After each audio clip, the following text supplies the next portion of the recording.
It is probably one of the most daunting places we race at in terms of the speeds we reach and how difficult it can be to overtake people.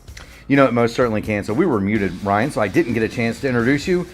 It's Murph, and it's the man, the myth, the wreck, Ryan Eric King of jalopnik.com. And Ryan was telling us this is your home track. This is the closest big oval to where you are in New York, isn't it? Yeah, it's roughly 3-ish hours away, which is about half the distance it takes to get to Watkins Glen. Yeah, copy that. So for those of you looking for reference, that's about the same amount of time it takes to drive from Chicago to Indianapolis. So not a bad little trip at all. Pocono is one of very few speedways in the United States over 2 miles. You've got Indianapolis, you've got Daytona, Talladega, of course. Michigan remains, and then Pocono is the other one. There are 2 that are no longer in existence. Well, 3 actually no longer in existence: Ontario, Fontana, and Texas World. But this is one of only 5 racetracks over 2 miles in distance of the oval variety, and it is not really an oval, is it, Ryan? Oh, it drives very much like a road course, where each of the turns have its own special characteristics, and how you race people into each of the corners is very different. It is most certainly different. Each one of these corners, and it is a triangle. It is a true triangle. Each one of these corners is designed and patterned after a track, after a different track. It was designed by Roger Ward, and the 3 corners are as follows. The first corner was patterned after turns 1 and 2 at Trenton. The second turn is a near replica of a corner at the Indianapolis Motor Speedway, and turn 3 is patterned after one of the ends of the Milwaukee Mile. And then they just connected them with straightaways as appropriate, Ryan. And so that's how they came up with the speedway. It is very, very fast in open wheel events. The IndyCar track record here, 40.900 miles an hour. That was set by Ryan Briscoe. The NASCAR Cup record, 51.298. I don't think we'll have any trouble eclipsing that this evening. We're going to go ahead and get the qualifying standings up right now. Andrew Surowack is at the top of the board, 41.721, 216.334 miles an hour. That's still hauling the mail, Ryan. Yeah, it's really fast around here. Even the difference between qualifying and the race isn't that large here. Obviously, with a good setup in qualifying, you'd run the entire lap flat out. You can't quite do that during the race, but you can get pretty close.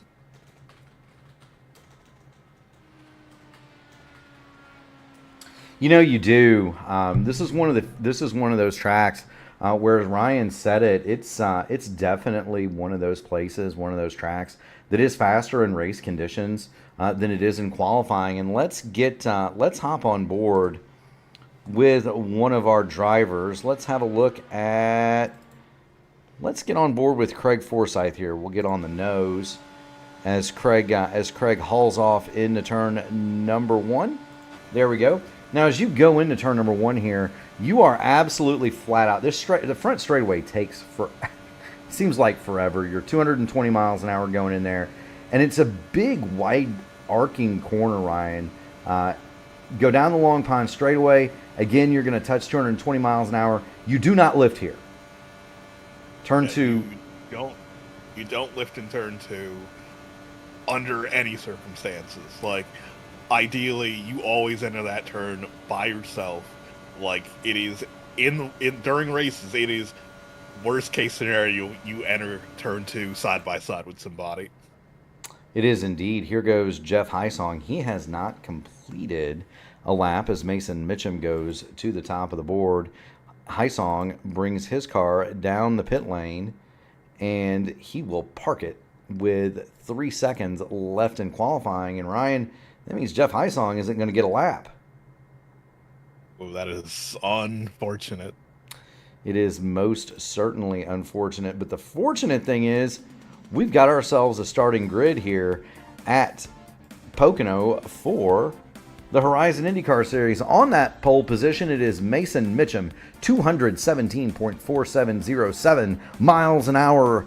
To his outside, the young Englishman Liam O'Sullivan. Row 2, Will Stearns' grandpa makes an appearance at the front. He'll be joined by Gary Lovern. Turner Johnson's going to start 5th, and the old grizzled veteran Chris Stouffer, we know Chris pretty well, he's going to go from 6th. Teammate Craig Forsyth on the 40 Raceware team will roll from 7th. He'll be flanked by series points leader Alex Miller in 8th, Nate Fields 9th, and Lith Fox is going to round out your top 10. In 11th, Frank Wynn, 12th, Yari Brubaker. Hugo Gallows, Andrew Surwack will go 13th and 14th. Row 8, Daniel DeCat Durazo, Jeff Heisong, Matty Wagner, Louis Busa, Joseph Morales, and Jacob D. Wilson did not take time. So from Heisong on back, no time taken, and it appears as though Daniel DeCat did not get his flying lap, Ryan. 128 miles an hour. Like, they'll put him at the back of the field, and this is probably one of the places where qualifying actually does matter because of how hard it is to overtake. You could probably maybe get lucky on pit strategy and jump people, but it is a hard task to get to the front. You know, it is a hard task to get to the front, and that's something that we're gonna that you and I are gonna touch on quite a bit throughout this race. It is very nearly impossible to pass in turn 1 or turn 2. Almost all of the action that you see tonight, fans, is going to happen in turn 3 and coming off of turn 3. And that's because there are approximately 734 lines that you can take to get through turn 3, aren't there, Ryan? Yeah. Me personally, I like the traditional outside, inside, outside line and kind of, clip the curb a bit. You could touch it a bit, but don't ride it or you'll lose control of your car. Yeah, you most certainly will. It's so wide down there, and we'll get on board Liam O'Sullivan here just so we can kind of show the track in slower motion. Turns 1 and 2 are both fairly narrow. There's really only a couple of usable grooves, and really turn 2 at exit narrows up to basically one groove. Turn 3, though, there are easily, 5-6 lanes down there, Ryan? Yeah, and I think it's one of the few spots during a race where it's completely valid to just simply run a line because no one else is running it. So you could run pretty far out there near the wall and really build up your momentum for the massive run down the front straight.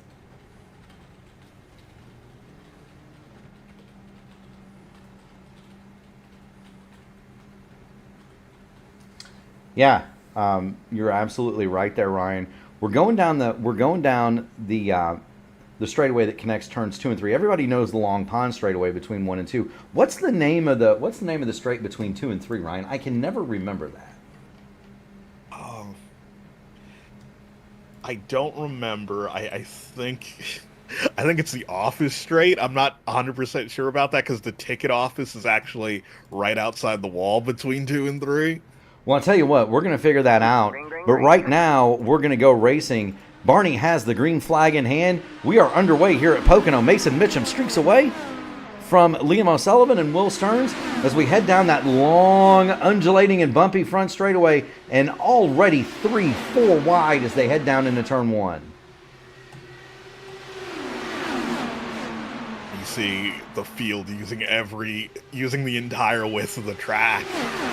But as we head to turn 2, you're going to have to think about trying to get single file.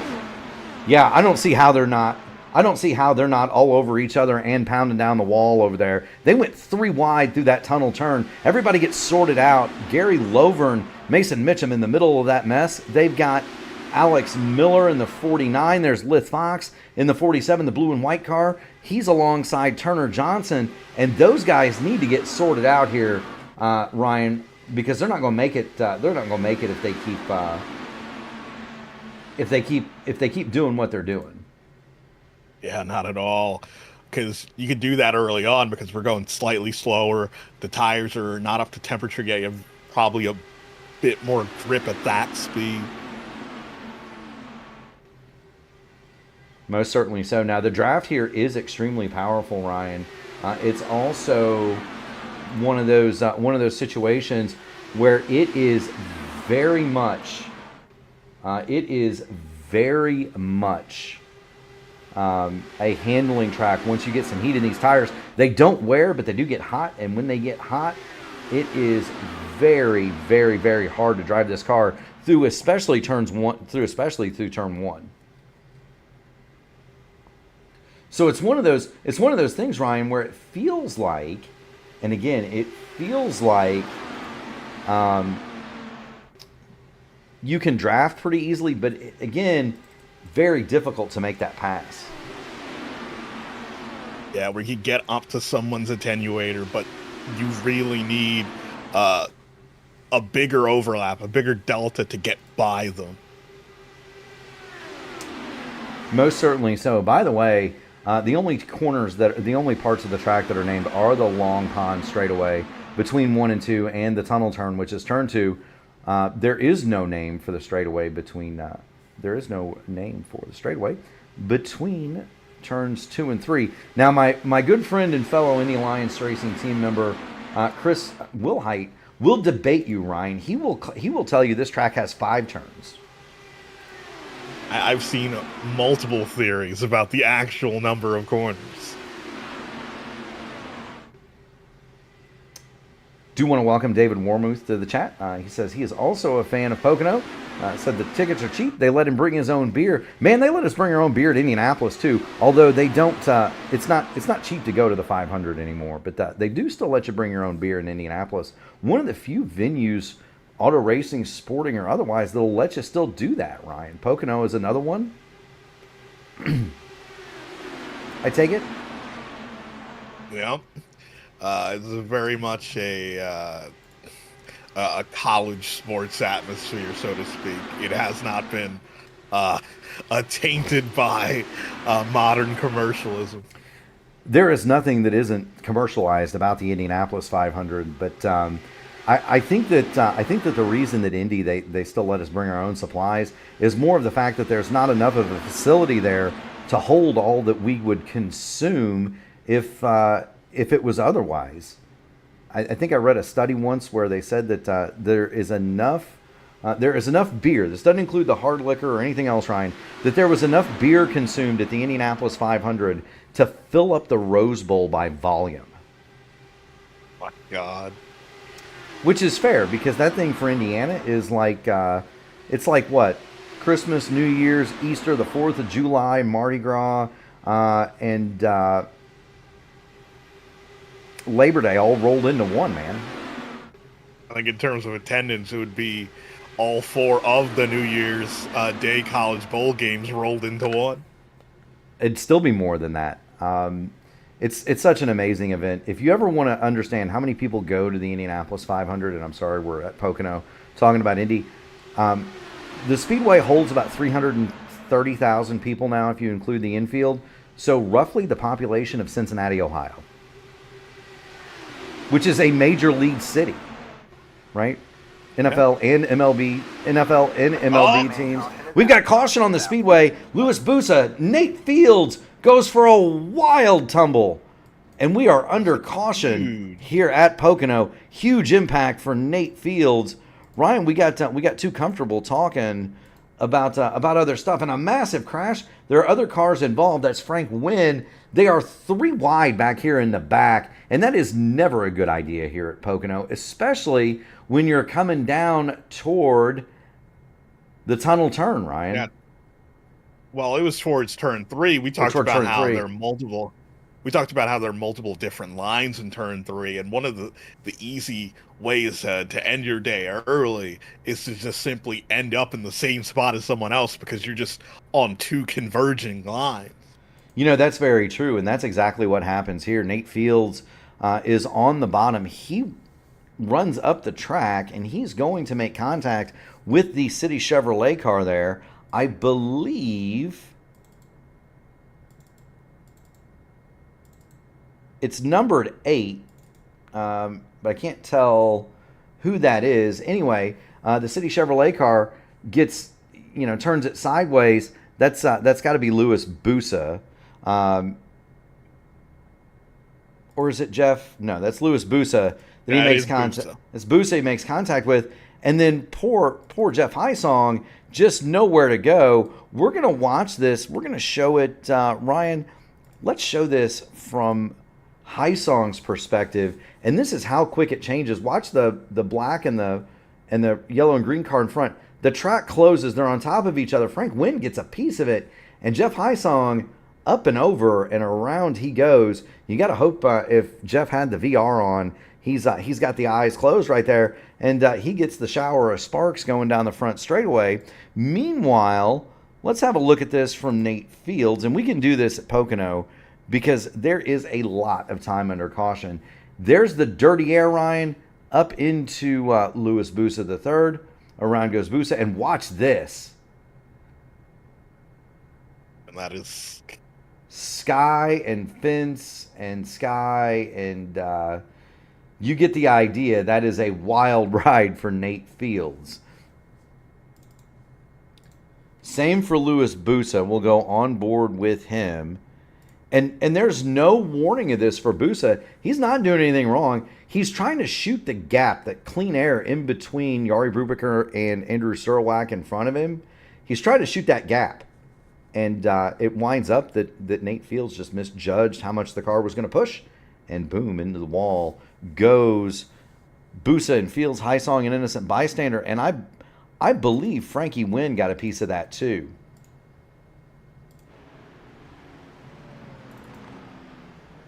And there's Frank. He has not stopped. They do have fast repair here. Highsong and Fields have affected that fast repair, as has Louis Busa. But Busa now 2 laps down. Highsong and Fields 1 lap down.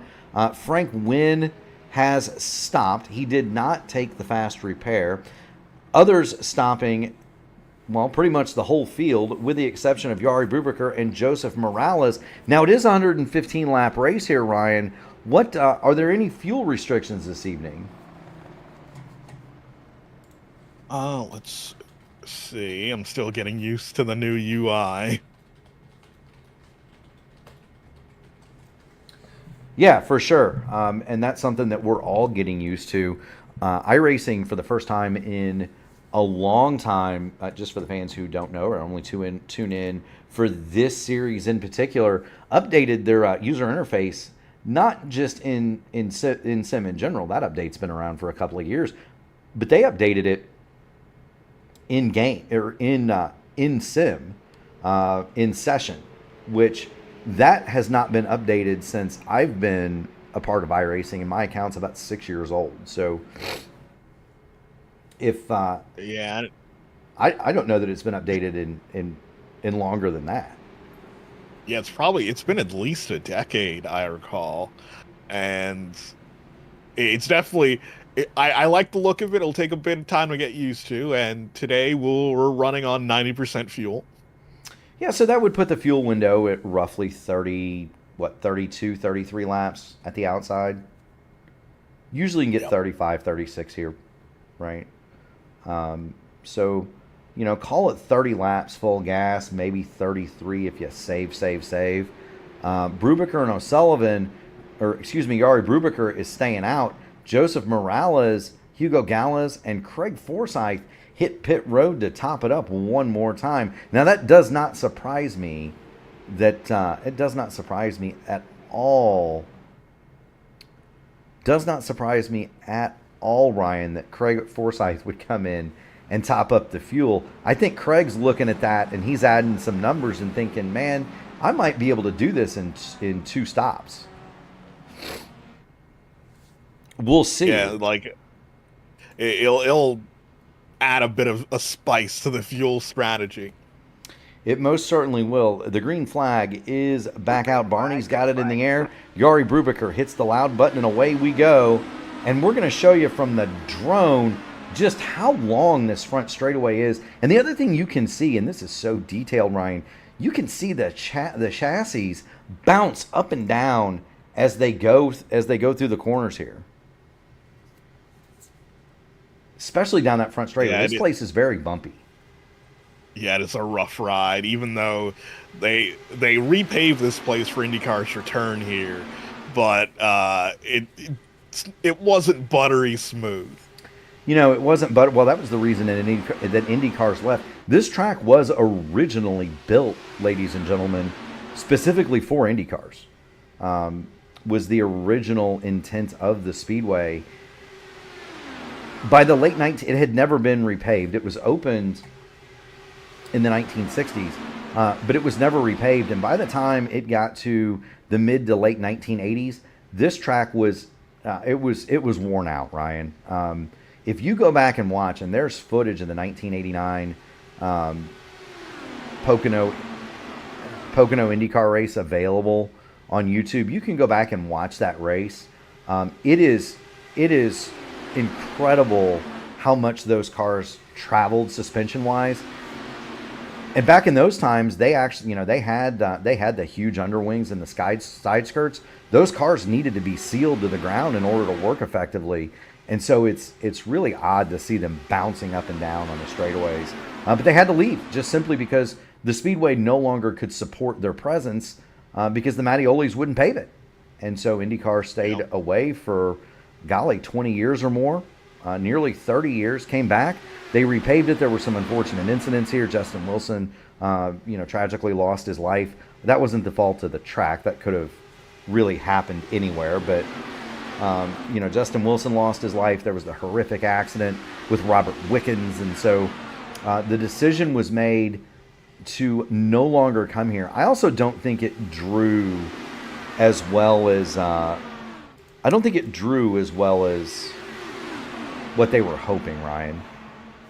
Yeah, because the one thing about Pocono, while it is like the closest big oval to New York City, it's roughly equidistant between Philadelphia and New York, but it's not along like an interstate highway or anything. Like the direct access road to this track is a 2-lane like rural highway. Yeah, it reminds me of Darlington in that Craig Forsyth just got into the wall back there. He's 3 wide with Frank Wynn and Andrew Surowac.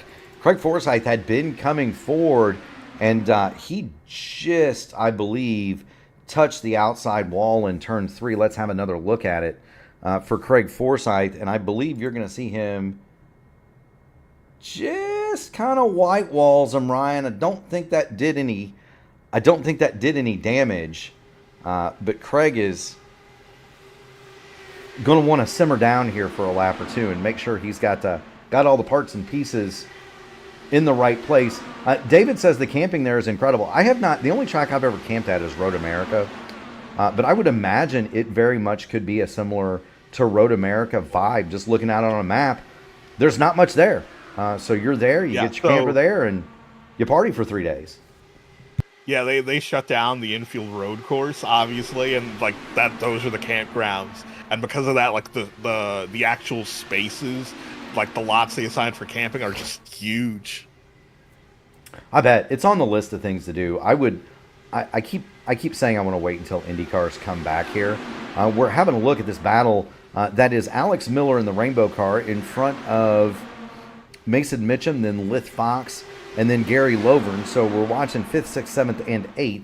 Lith Fox dives to the bottom of Mason Mitchum, and he's kind of in that sucker hole, Ryan, Lith Fox, where, it looks so inviting to go down to the bottom in turn number 3, but you have to make that pass stick, because if you don't, the draft train is just going to make that run all for naught going down that front straightaway. Yeah, especially what happened in that situation between Mitchum and Fox is Fox can drive off the corner. Like, yes, the inside lane's open, but you need all of the track to actually to maintain your speed. If someone comes up along your outside, that pass is done. You do. You almost need to make the move work on the outside, and Fox tried to do that. Mason Mitchum covered it off. Meanwhile, Surowac drops to the bottom of Lovern. Daniel the Cat Durazo, he's to the underside of Turner Johnson. Now, if you've got a car in front of you, Ryan, to help tow you along, you can make that bottom move work. Whoa, almost contact. Yeah, you can carry a bit more speed, and it'll help you pull you ahead. it can. But then again, when you get to that top spot, when you get to the front of that line, your run is essentially going to stall out. Now, these drivers are all hunting clean air, and Lith Fox got it that time. He's going to have a huge run to the top side. Now watch, he's going to try to sling it to the bottom here, going down into turn 1. I think we're going to save some fuel this time by. Yeah, there goes Andrew Surwack. He's dropping to the bottom. And you're right, Mason Mitchum, big lift, and that's going to let Surwack get to the bottom, but not quite clear.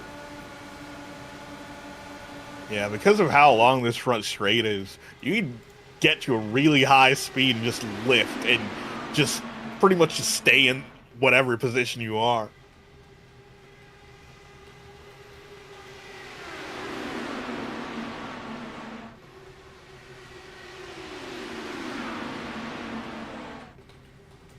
Do want to point out, David, and I kind of typed the answer there. Do want to point out he was commenting on the quality of the racing. This is a top drawer league. There are at least a half a dozen cars here that you'll see in the Monday and Tuesday night top split races. Alex Miller is in the field. Craig Forsyth is one of those. We've seen Liam O'Sullivan, Daniel Lecat from time to time. Frank Wynn, Lith Fox is in those races, and so you'll see several of these drivers racing in the officials that we broadcast on Monday and Tuesday night. Well, we've got trouble. Will Stearns is around. Andrew Surwack is up and over. Caution is on the speedway. We jinxed him. I should have knocked on wood. Andrew Surwack end over end, and that is going to be another caution. And Surwack hits there's a hidden thing down there. If you hit it, it will pole vault you if you're going a certain speed, and that's why you saw Surwack and his car go absolutely crazy. But it's that same thing, dirty air on the bottom, and Andrew Surwack is just going to wash right up into Will Stearns. Stearns has nowhere to go. There's the contact. Around they go, and Surwack just goes up and over Will Stearns. It doesn't even look like he tried to lift there.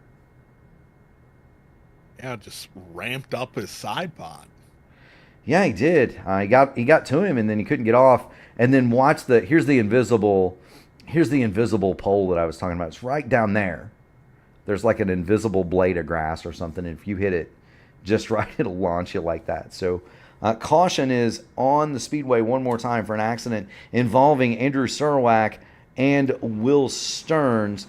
Do want to give a shout out to Alex Miller. Alex Miller is our points leader in the series, and there's Alex. He's in the black, white, and rainbow Fanatec liveried machine. There's Alex. Right now, Alex Miller is 27 points clear of Matt Wagner in the point standings. So 27 clear of Wagner. Wagner is signed in for the race. He did not run the race. Alex Miller is going to come down pit road, as I believe most of the leaders are going to do. The gamble pays off for Jari Brubaker.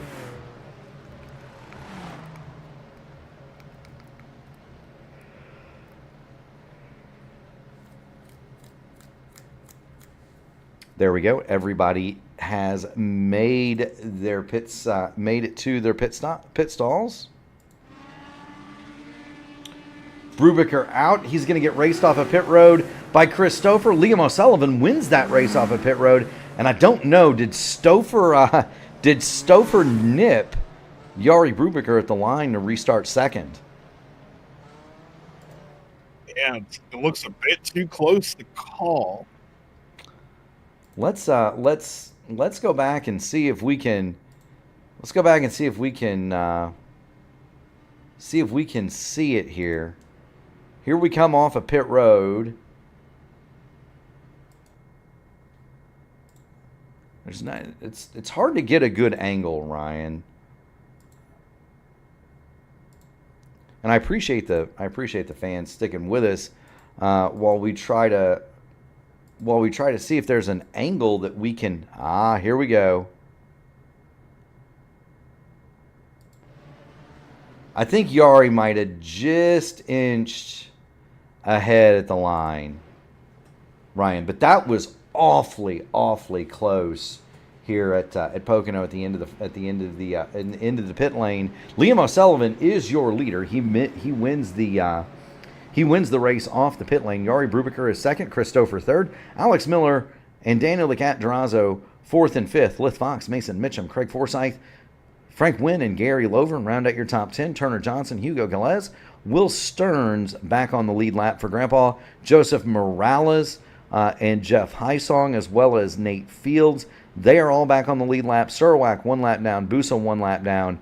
Matt Wagner did not take, I don't believe he took the green flag. Or if he did not run much.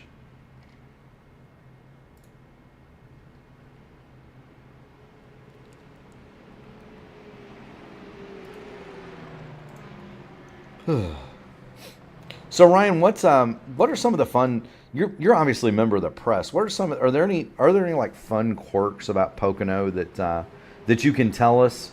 We've never been there. Things that we got to do. Obviously, you've been there a ton. Well, I don't know, because the last time I've been to Pocono was for the last time IndyCar came here. I haven't been here for the NASCAR races.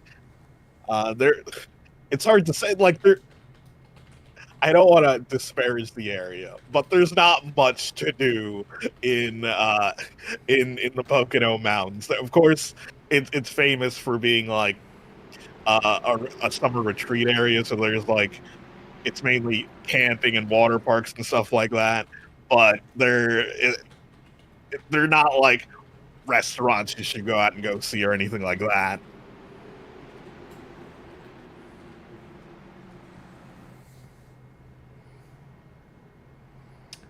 So I'm assuming it's more like a Road America from that perspective. You're out in the wilderness with your car racing for the duration. Yeah, pretty much. There you go. We got Mike Rigney in the house. We're going to let the Onyx Racing League King have a look at the restart from his view. Mike, we're going to stand on top of the press box for you. Away we go, racing one more time here at Pocono, lap 23 of 115 in the Onyx Racing League. They stream down the front straightaway, and it's going to be Liam O'Sullivan leading Yari Brubaker, and immediately Alex Miller is going to try to get to the outside of Christopher. Yeah, if you want to make a move here, you got to make it early. Yeah, you're going to want to make it early. You're going to want to get to the outside, too, if you can. I don't foresee any passes, at least meaningful ones up toward the front. I don't see any passes that are going to be made on the bottom here. Unless it's for the lead. You're going to be able to go around the leader on the bottom.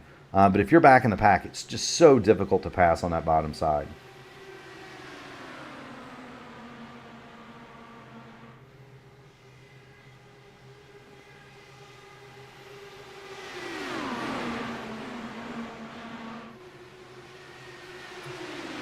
Not difficult to pass for these guys. Frank Wynn, Daniel the Cat, they're going after it. This is 5th, 6th, and Lith Fox is an interested 7th. Durazo, he was 3 wide with Fox and Wynn.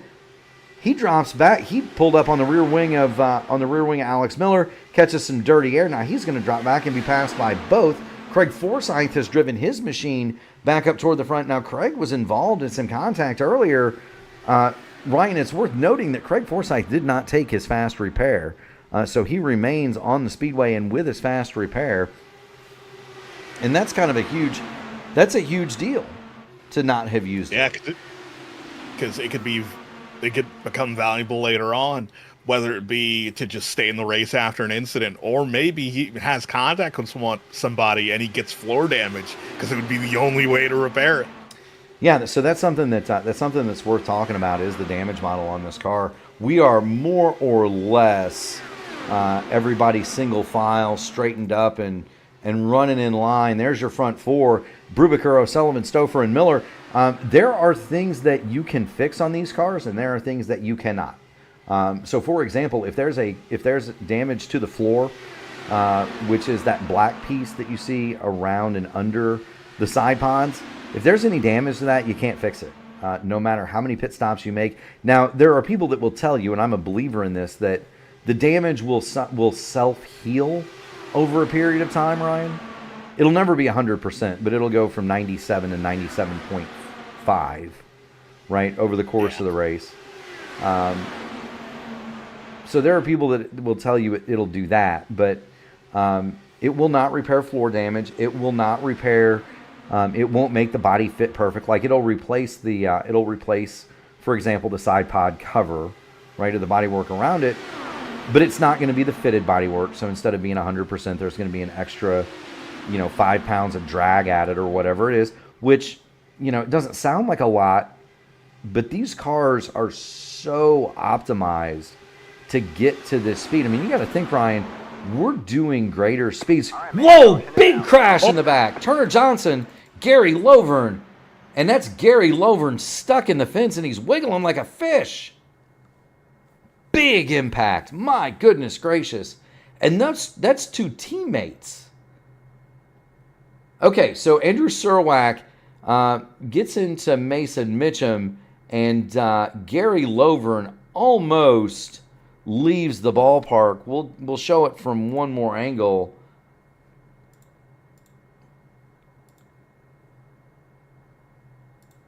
If we can. Here we go. That Surwack on the bottom, and he's going to get down in here, Ryan, and he's just going to lose all the air off the nose as he goes for that dive. He's got too much of a run, gets into the back of Turner Johnson, and then that's all she wrote. That's all she wrote for Gary Lovern and Turner Johnson, and they are both going to be out of this race, or at least to the pit lane for their fast repair. We were talking about fast repairs, and there's two more that have been earned by drivers in this field. We get back to the front of it. Jari Brubaker leads it, followed by Liam O'Sullivan and Chris Stouffer, and we're coming to get lap 30 of 115 here at Pocono. Yeah, like Gary Lovern's crash is honestly, it was shocking. You rarely see incidents like that where the car basically flips through the air like a salmon jumping upstream. Yeah, that's incredible. These cars, and David kind of alluded to it, the crashes are pretty incredible. The physics on these cars, at least from the aero side, they're pretty close to what you get in life. The problems with the physics occur once the car gets airborne. They do not behave. Yeah. They do not behave like that in real life. We're going to have a split decision here on pit stops. Liam O'Sullivan is going to lead the cars down pit lane. And there you see a whole host of machines coming in. And there's going to be a few that stay out. Brubaker, Miller, Lith Fox, Frank Wynn. That's, believe, Louis Busa staying out, trying to get a lap back. But there are a ton of cars that are staying out. A bunch come into pit, and Ryan, this is like real edgy, right? As to coming in or not. Yeah, because heading up to lap 30, we're at that point where you're not eliminating a stop by coming in now, and especially if you stopped earlier on during, say, like the initial caution at lap 10. You kind of put in that mindset of how long are we going to go green after this. If we're going to have a long green run, it might be worth pitting now. But if we're just going to do this again in 15 or so laps, pit now. And that's kind of the thing. I think the guys pitting, it's, as you said, they're gambling on a long run. The guys who are staying out, they're thinking, man, we've only been out here for 8 laps since we came in. And there's the 4 that did not stop. Liam O'Sullivan did stop, and he is 5th, and so there he is in the VOR machine. It's one of those where, split decision, and I kind of get both sides. You have to think that Pocono will eventually be Pocono, and eventually it's going to space out, and we're going to see a really long green flag run, some green flag pit stops. Alex Miller with some connectivity issues there. We're going to have one more lap under the yellow light. Frank Wynn is going to duck on off, and he will hit pit road, as will Hugo Galez there in the back. So Hugo is going to bring his machine down the pit lane.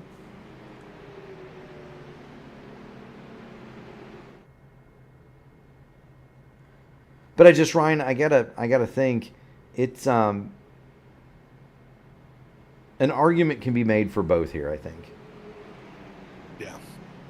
And it's going to come down to, it's going to be on a driver-by-driver basis.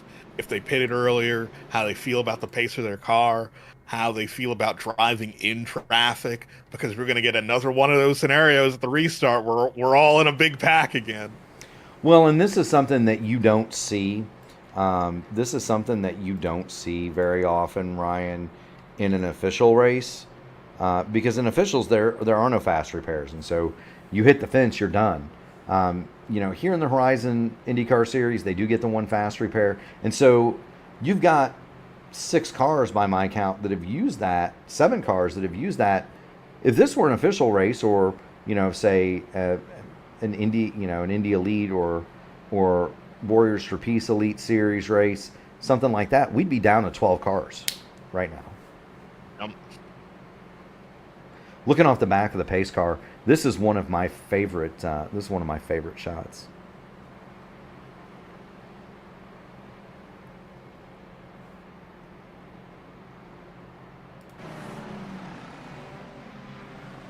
And this is another one of my favorites, Ryan. The pace car is going to come off of turn number 4. He's going to make the left-hand turn down pit lane, and hopefully we get a chance to go back green flag racing with 31 of 115 complete here at Pocono in the Horizon IndyCar Series. The green flag is out one more time, and away we go. Jari Brubaker streaks away from Alex Miller.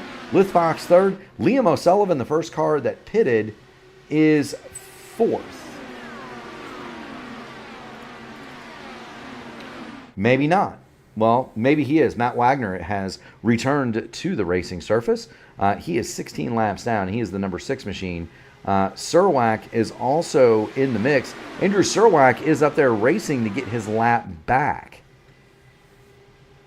And so that's the reason you see the Gatorade machine.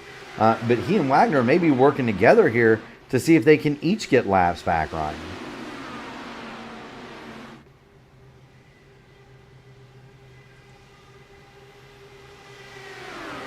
Surwack's just making a big run straight to the front. Yeah, that's a bull in a china shop move right there. Meanwhile, Wagner 3 wide with Liam O'Sullivan, Chris Stouffer on the bottom there in the green and silver 40 Racewear car. Surwack puts himself back on the tail end of the lead lap. Jari Brubaker second, Alex Miller third,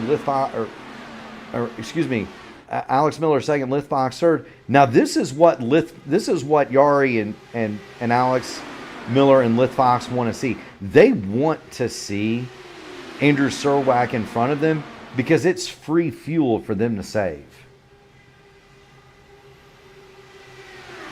So if you're the leader here, Ryan, you don't necessarily mind a lap car leading the train, do you?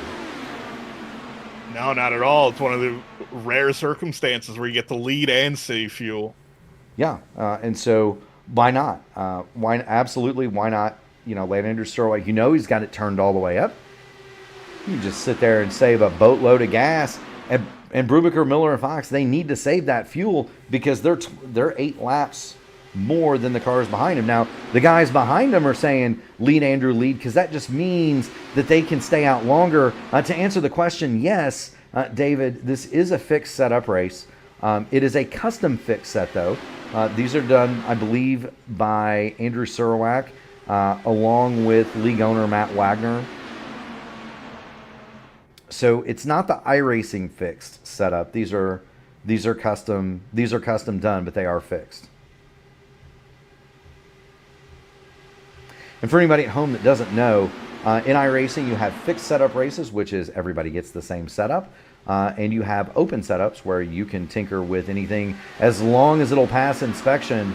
In a fixed setup race in IndyCars, though, it's not really fixed, in that you can still adjust. You can adjust the normal things like brake bias and steering wheel offset and so forth. But in IndyCars, we do have full access to the tools. And by the tools, Ryan, we're talking about the 4 and 5 on the steering wheel. Now, that's not what he's running. for lift fox, but that's the rear and front anti-roll bar, and then the 0 is the weight jacker. So we do have access to the in-car tools, even though it's a fixed setup, and I guarantee you that there was a lot of science and a lot of research put in before this one to figure out exactly what the optimum tools were, Ryan. Yeah, and sometimes the optimum tools involve you making multiple adjustments per lap. Yes, they do, and so that's something that iRacing does not have in this car, although we have been begging for it, and there are third-party solutions that will make it so. They do that will make it so, but we do not have a quick jacker, for example, and you'll see that in real life IndyCar, especially at superspeedway qualifying, where guys are collapsing the weight jacker to alter the aerodynamic profile. We don't have a button for that in iRacing, and so pretty much everybody at this level would have a third-party or aftermarket solution. I know for my wheel, for example, Ryan Fanatec has something that will allow the quick jacker function, right? So it's emulated within the wheel. I have third-party software that replicates it. There are all different ways, and there are all different variations. Some guys have button emulators that immediately move it to -20 and +20. I have one mine functions as I can click it once and it'll move once, or I can hold it and it'll collapse. There are all sorts of different solutions, aren't there? Yeah, and it's pretty much the same thing in the real world IndyCar paddock, where different drivers and different teams have different solutions to how they like their quick jacker to function.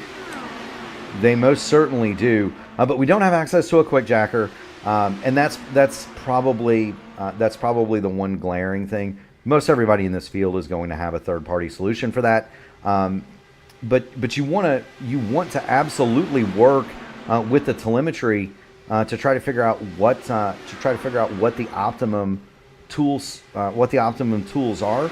This track is very aerodynamically dependent. And not only is it aero dependent, Ryan, but that optimum solution is going to be different in turn 1 to turn 2 and from turn 2 to turn 3. And both straightaways have different aero solutions with the tools. So you need to be in a different spot at 5 different points around the speedway. Yeah, you really have to be aware to the point where it becomes second nature and you don't really have to think about it. I mean, most people would agree that I don't have a brain when I race, Ryan. But yeah, you have to practice it. Like I can do the Indy 500 qualifying setup that we have at Indy Alliance Racing. I can do that almost in my sleep. The adjustments, right? As much as we do that. Meanwhile, quick check's what she said. That's a good one. Andrew Surwack is leading the train. Surwack is not the leader. Caution is on the speedway, and it's Grandpa Will Stearns hard in the wall, and he has collected, I believe, Turner Johnson, and that's going to be the end of the day for both of those machines. Speaking of tools, that is just Will Stearns. He went into turn 1, and it looked like Grandpa had too much weight jacker in the car, or too high a rear bar, one of the two. And that baby just snapped as soon as he entered the corner, Ryan. Yeah, he just snapped and then came down in the Johnson's path. Yeah, nowhere for Turner Johnson to go. We'll watch Will Stearns one more time, and then we'll show you what Turner Johnson sees. And you got to remember, when we show these replays, this is halftime, folks. So if you think you didn't have a lot of time, double that. There's Turner Johnson, just nowhere to go. How about we show Turner Johnson? How about we show it from Turner Johnson, but we show it in real time, Ryan? How about that? Yeah.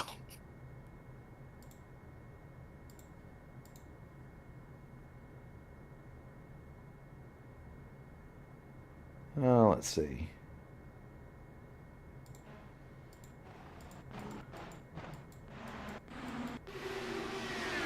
All right, here we go. This is what it looks like in real time in one of these cars. Now we're entering turn 3, so it's going to be about 10 more seconds before we arrive at turn number 1.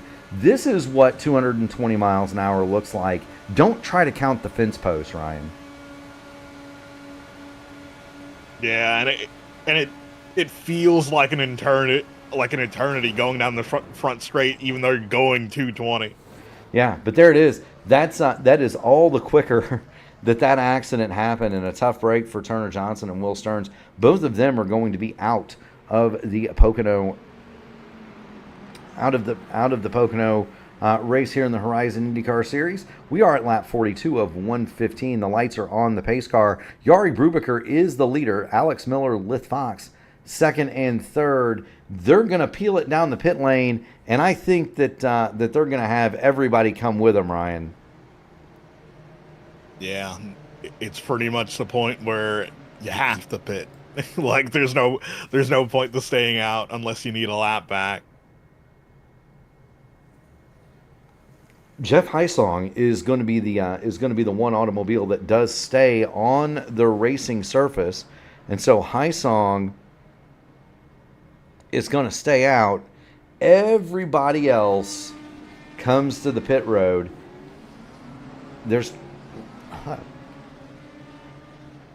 And just as soon as they come in, they leave. It only takes about 8 seconds, give or take, to have one of these cars pitted and out. And there's Jeff Heisong, who is your leader. Hugo Gallas also stayed out, Ryan. There's Heisong. He's traded Bluey for In-N-Out Burgers. And so there he is. He is your current leader. Hugo Gallas is second. Now he's running the is that the Robbie Buell or Sarah Fisher livery? Was that it was Buell that ran like the Purex car, right? Yes, it was Buell in the Purex car. And Sarah Fisher's was Allegra, if I remember. Yep. There's Jari Brubaker. He is third. Alex Miller runs along in fourth. Lith Fox in his Honda is fifth. Chris Stouffer in the 40 Racewear machine is sixth. Craig Forsyth is seventh, and there's Craig in the familiar Forsyth Racing livery. Louis Busa. Now this is a guy that was involved in the first caution. He's in the Days of Thunder liveried car for City Chevrolet, and he is eighth. And so good run for Louis Busa. He's going to peel into pit lane though. Liam O'Sullivan is ninth. Daniel the Cat is 10th, and he is also coming down pit lane, as is Frank Wynn. Andrew Surwack back on the track, and critically, Andrew Surwack back on a lead lap, Ryan. He is going to be 11th as of now. Joseph Morales is the final car running that we have not shown. He is 12th, and there he is. So we've got 16 cars that are still circulating, Ryan. 16 cars still circulating. Hugo Galez did not stop. So Hugo is going to be the one that gambles. Hugo is going to be the one that gambles this time around. Last pitted on lap 31. So he's got, about 20 laps left in the tank, Ryan, and then he's going to have to stop? Yeah, about 20 laps. Obviously, not enough to make it to the next window for everyone else. But who knows? Maybe there'll be another caution. Well, the window to make it on one more stop, we would think opens at lap 55. So Hugo may be right on the money here, Ryan. If he can make it, assuming they can go 30 laps, which we think is a safe assumption, that would make the window open in another 10 laps to make it on one more stop. I don't think that anybody is going to be able to stretch this and make it on one more from here. You'd have to do, 70 laps. You'd have to do 35 a run. That would be tough. That's tough to do on a full tank, let alone 90%. Yeah, it'd be a full save on 100% tanks. Yeah, so we'll see. Hugo Galez is going to lead away. Jari Brubaker and Alex Miller from the start. Now, we don't get the giant fan here, but we're going to put the camera back on Andrew Surwack. because he was worth the price of admission driving back up through the field the first time. We'll see if Surwatt can mount the same kind of charge to the front for position as he did as a lapped car.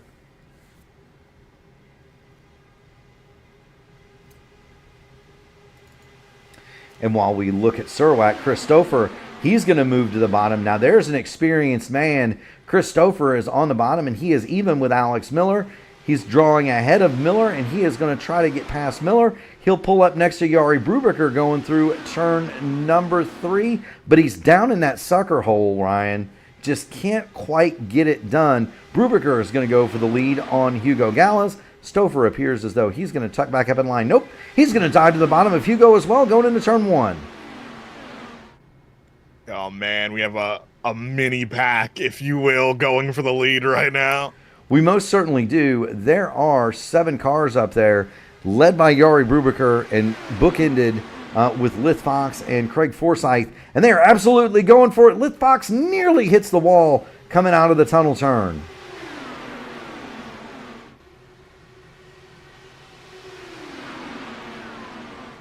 Liam O'Sullivan now, he's going to go to the bottom of Jari Brubaker, but just can't quite make the sucker hole work on the bottom, Ryan. Yeah, you just can't maintain speed compared to the people on the outside. Yeah, very, very difficult to overcome that draft train unless you're the first car. Christopher dives to what becomes the middle because Liam O'Sullivan will dive underneath Stouffer. O'Sullivan goes to the lead. What a move from Liam O'Sullivan. He's going to go to the lead. Chris Stouffer is going to be relegated to second. Now that is a power move. And I have raced here with Liam O'Sullivan before in the Velocity Online Racing Series. Liam O'Sullivan is really sneaky good here at Pocono, Ryan. Then again, Chris Stouffer's love affair with Pocono is also very well known. He's another kind of guy that really does love this racetrack. Of course, he's got teammate Craig Forsyth back there. Forsyth absolutely does love this track too, although I think it's for different reasons. Stouffer's really fast. Forsyth finds it easy to save fuel here, and so any place that Craig can save a 1/10 of a gallon of gas, he's happy as a clam, isn't he, Ryan? Yeah, without a doubt, it's one of his favorite tactics to try to get good results. It most certainly is, and here we go, 3 wide for the lead one more time. It's Stouffer on the tall side. Brubaker thought about diving to the middle and diving to the bottom and putting O'Sullivan in the middle. He thinks better of it. Brubaker gets the face full of dirty air from Liam O'Sullivan, and that's really going to cost Jari Brubaker going down the Long Pond straightaway as we head toward the tunnel turn. And this will give you a great example. This is from the blimp. This is going to give the people at home a great example of what we're looking at in turn number 3 as they fan all over the racetrack, Ryan. Yeah, from up here, you can really tell how much real estate is paved around here. It seems like at 200 miles an hour, it feels like it's just one single line, but this place is so wide. It most certainly is. The front straightaway, you can easily make 7 across. It's easily 3 lanes across in turn 1. The only exception to that is turn number 2 is 3 lanes wide, and we've seen people run 3 wide through there. However, it gets very narrow on exit. And then, as we've said before, there are an unlimited number of lanes through turn 3. Again, take your pick. Yeah. Like, people call turn 2 here the tunnel turn. Well, I call it the funnel turn. And here's what we're talking about. Let's get on board with Jari Brubaker and just kind of show you around the speedway here. We're going down the Long Pond straightaway toward turn 2. This is the tunnel turn, and watch how the outside wall, your hands are very open going through there, Ryan, is the best way I can explain it. And it doesn't feel like you're used to that corner being like Indianapolis, where you open your hands up more at the end of the corner. If you do that here, you're going to smack the fence, even though it's the same corner, just because of the angle. Like, yeah, it's weird because it's not a one-for-one copy of Indianapolis. There are a lot of things different about this turn two that makes it far more dangerous. Right. The biggest one is at Indianapolis, you make the 90-degree corner and you come off. It is a true 90 degrees. Here, it's 90 degrees, but the two straightaways that connect it are not. The straightaways that connect it are not perpendicular to one another like they are in Indianapolis. They're at an angle, and so it's a much sharper angle. The corner itself is exactly the same. It's 90 degrees. It's an eighth of a mile. It's banked at 9 degrees, 12 minutes, the whole bit. But it's the way it's connected to the rest of the track is very different. And there's also the key aspect to why it's called the tunnel corner. The infield access tunnel runs under turn two, and there's a noticeable bump at the apex. There is, and that is something that is also very tricky. The repave here did simmer that down a little bit, although I suspect with a few Pennsylvania winners, that bump will definitely be back, Ryan. Yeah, like, ideally, there's so much room around this place, they could just simply build another access tunnel somewhere else. You know they could, but the tunnel's already there. I believe the tunnel is named after Mario Andretti, is it not?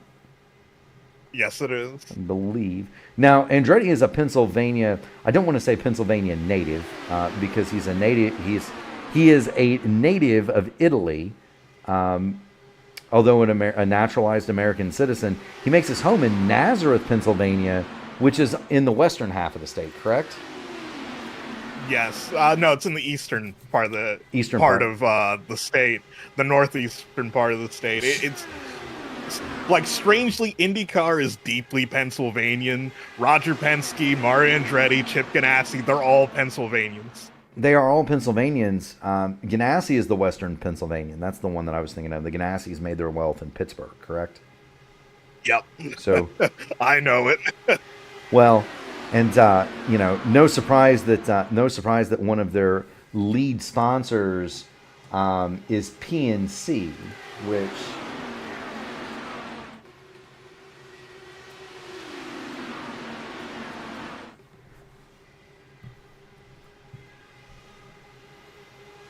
PNC stands for the Pittsburgh National Corporation, right?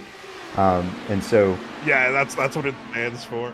So I couldn't put, but all kinds of crazy IndyCar stuff has happened up there. So one of the now Nazareth, of course, the track is still there in a very sad state of repair, and as I understand it, cannot. Even if you had unlimited money to open it back up, it's zoned in such a way that would never permit it to be a racetrack again. Is that right, Ryan? Yeah, because essentially over the years, the town of Nazareth has expanded to the point where it's pretty much reached the track, and you would have to get the area rezoned and then effectively rebuild the racetrack from scratch. Yeah, and that's a very sad thing to me because it's such a unique layout. I wish somebody would build another track like that, maybe 1.25 miles or something, just a little bit bigger than the mile that Nazareth was. But the 5-turn uphill downhill layout, so unique. But I think it has to do the open wheel part of Pennsylvania has a lot to do with it has a lot to do with the sprint car heritage in the area. Pennsylvania is a huge bastion for winged sprint cars, as big as USAC and non-wing sprints are in the state of Indiana. Pennsylvania is most certainly probably the spiritual home of the World of Outlaws, even more so than Knoxville. They were one of the places that embraced wing sprints early on, because like even back to the 20s and the 30s, Pennsylvania has always been a hotbed for all forms of AAA racing. Like, the track that people probably associate most with Pennsylvania that's no longer open is Langhorne. Yeah. The Big Left, also known as the world's deadliest racetrack. I don't know where Langhorne was, but if you want to understand Langhorne, understand this. It was a perfect circle and for most of its existence was dirt. And so the only way to go fast on a high-banked dirt circle is to, well, Steve Kinser's from Indiana. Steve Kinser's from Bloomington, Indiana. But the only way to go fast in a high-banked true circle oval, Ryan, is to drive your car how? Sideways. Yeah, you've got to keep it in a full four-wheel drift the entire way around the track, and you can never straighten out of that drift. And predictable results happen. It was paved at the end of its existence, and it was given a small straightaway in the interest of safety, just to let drivers get out of the drift. But it eventually had to be closed. But I don't know for the life of me where Langhorne was. So Langhorne in Pennsylvania is like roughly halfway between Philadelphia and Trenton, New Jersey. So it's like, if I recall, like if you wanted to take a train there, you would pretty much get off in Trenton and just cross the Delaware to Langhorne. Very good. Do want to point out that Louis Busa III, he has moved all the way through this field. He was involved in an early accident, took the fast repair. He is going to dive to the bottom and take the lead on Liam O'Sullivan here. Louis Busa hauling through the field, and Busa takes the lead, Ryan. Wow. Because we talked about early in the race how maybe the field would spread out and we'd get like the traditional Pocono. We seemingly can't get away from each other today. No, and this is about the longest run we've had. Right now, Louis Busa, he's been out 18 laps. He came in under that last caution and topped on up. Liam O'Sullivan and the rest of this pack, they've been out 19 laps. Hugo Gallas has been out 31. Now, Hugo's going to be, and we're going to put the camera on him, Hugo's going to be the canary in the coal mine, Ryan, because he is going to have to stop any time now, we think. Not only that, but he's going to have to stop again. He's going to have to potentially make 2 green flag stops. I'm guessing that those cars, well, I don't know. I'm guessing that O'Sullivan, Stouffer, and the others at the front of this field, they are saving large amounts of fuel. They're almost a second off the pace from what their best times are. So I'd imagine that they are saving a ton of fuel sitting up here. Even so, though, they'd have to make another 17 laps to get close to anything 17 laps from here to get close to anything that I would consider within range of making it. So we'll see. I do want to thank everybody for joining us this evening. You are watching the Pocono round of the Horizon IndyCar Series. Mark Murphy, Ryan Eric King on the call. If you haven't already done it, make sure you smash the like button on the video, ring the bell to subscribe, and be notified of all future P1 broadcasting efforts. We are back on Friday night with the Archway Industrial Coatings Truck Series. That's going to be Sam Crow and I on the call. And then do remember, we're going to have a special presentation of the Indy Open Series at 2 o'clock Eastern Standard Time on Saturday. Ryan, the new build Gremlins got us. And here comes Hugo. He's going to come into the pit lane. He made it 34 laps, including yellow. And so that means that anybody that wants to make it's going to have to make it to lap 81. And we'll head back to the front. So Hugo is going to have to stop again, obviously. But then again, so too is everybody else.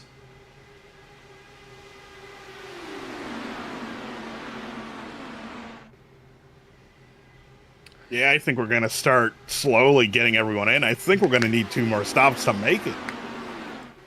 So if we base it on Hugo Gallas, 34 laps, and remember there was some yellow in there. In comes Mason Mitchum. He's going to pull it in as well. But if you think 34 laps, that would mean that Stouffer and the rest of these cars would be coming in at lap 77.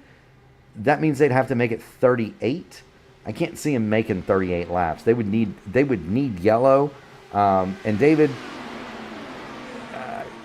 we've gotten to the point now where if they can make it through a green flag cycle, I don't think we'll see another yellow.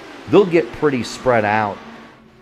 Now, one thing that is going to help Hugo Gallas, and here comes everybody else. So now you've got Surwack, Durazo, Morales, Haisong. They're all coming in. The reason these cars are coming in, Ryan, is what? Why would they all come in now? Probably to maximize 2 more stops, because you don't want to take your second stop with a handful of laps to go. You want to try to evenly space them out to get the best out of the tires and the fuel level in the car. Correct. You're going to have to change tires when you stop, and that takes 7 seconds anyway. So you might as well you're going to take 7 seconds of fuel anyhow. You might as well. Here's the other reason. Hugo Gallas, Mason Mitchum, they timed this absolutely perfectly. They came out together. They are swap drafting. Last time through, Gallas ran 41.794. Mason Mitchum was a little bit quicker. It was Mitchum across the line, though. That was his outlap. They are faster than Christopher, Louis Busa, and others chasing them. They also should have the draft. They're about 1.3 seconds behind. So they should have the draft of this man, Andrew Surwack. Hear the lift from Surwack there.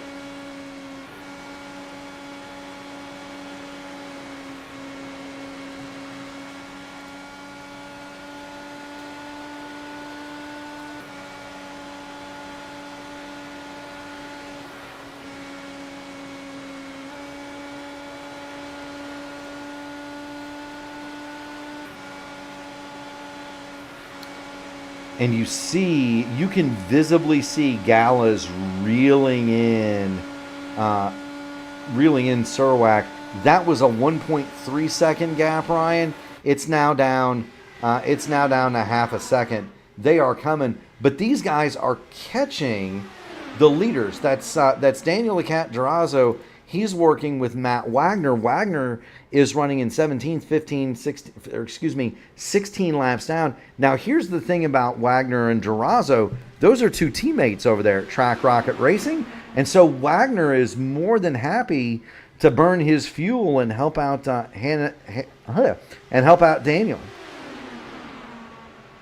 Yeah, and it sounds like we're going to get a bunch of bidders coming in this time by.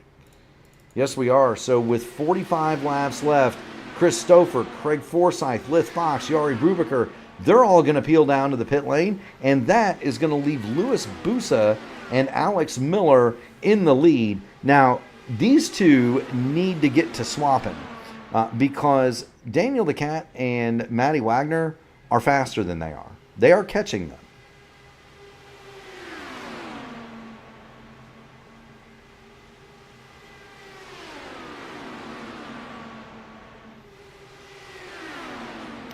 This is the lead group. We are in the midst of the first of what we think is going to be 2, well, we now know it to be 2 green flag pit stops here at the Pocono round of the Horizon IndyCar Series. Louis Busa very close, and he tiptoed the tightrope, Ryan. Louis Busa went over the edge. Too fast entering pit road. That's going to be the 40-second hold, and that's going to end his day. That'll put him at least a lap down. As Alex Miller comes in, that's going to hand the lead to Gary Lovern. Lovern is swapping with Nate Fields. They've got Jeff Heisong and Joseph Morales in tow. These guys are going to go one more lap yet.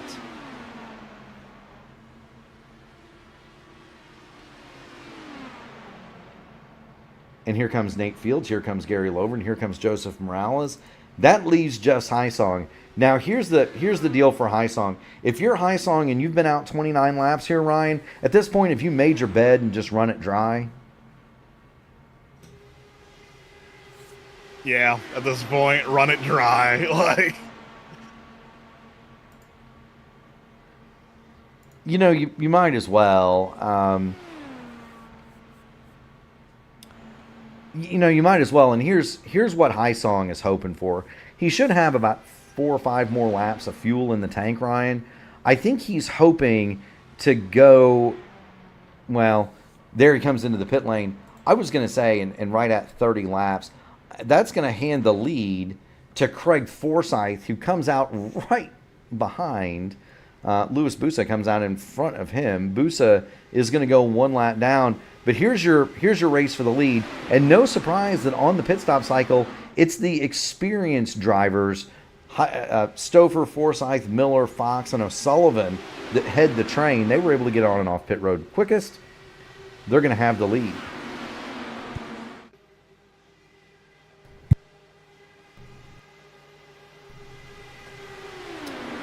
I was going to say for Song, I thought maybe, he was maybe saving fuel and saying, look, maybe I can make it to lap 76 or 77 and just hope that there's some kind of caution in here where, I get a free, I get a free lap or two, and then I come in and then I get another couple under caution, and maybe I can, I'll be at the back, but I'll have enough fuel to make it, right? I think right out the grace period. Yeah. That obviously didn't happen, but it's worth a gamble. It's worth a shot. Song is 14th, and he hasn't been much higher than that all day. The action, though, is right at the front. Forsyth and Stouffer teammates swapping. Alex Miller third. Liam O'Sullivan dives way to the bottom. He's going to try to take third off of Alex Miller. He went past Lith Fox, but he's in that sucker hole on the bottom, Ryan.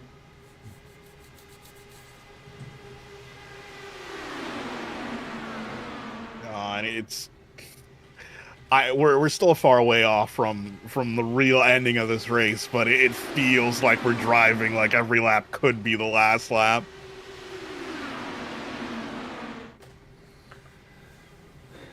Yeah, no, I mean, and here's where you want to position yourself for that final run. Forsyth and Stouffer, they've been here before. They know exactly what they're doing. They have a plan. Those two have a plan right now to to know exactly what they're going to do, exactly when they're going to pit. And that's the great part of having a teammate up there with you, Ryan. You've got somebody that you can count on, and it's you're not relying on anybody else in that pack. Those two aren't, at least. Daniel Durazo kind of has the same thing, although here goes Liam O'Sullivan to the bottom, make it 3 wide. Daniel Durazo has the same thing in the form of Matt Wagner. Wagner's a lap down, but Wagner at this point is going to sacrifice himself for his teammate. The same teammate arrangement would apply to Frank Wynn and Lith Fox, and so they're going to be running in this thing together. Hugo Gallas and Liam O'Sullivan, although Gallas is a little bit further back in that pack to help Liam. There are several different teammate arrangements here that can play, but the biggest one is the one at the front, the 40 Racewear cars of Craig Forsyth and Chris Stouffer would be the two teammates that you're going to want to watch. Liam O'Sullivan to the bottom, 3 wide. Alex Miller is going to hold the lead this time, though, from the middle, Ryan. That middle looked awfully tough at corner entry. Liam O'Sullivan had to get way out of the gas, and he's going to fall back. He's going to fall back to 4th spot after making a bid for the lead there. He might, he doesn't want to lose the position. He doesn't want to lose track position to Louis Busa running along there a lap down. That would put him 6th in line.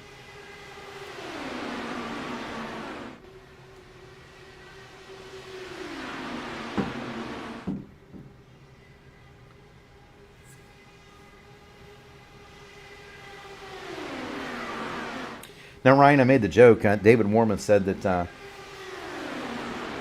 maybe Song had lost his calculator. I had to reply. I said, "Man, Gary Godso won't let me have a calculator in the car anymore. I have to use an abacus."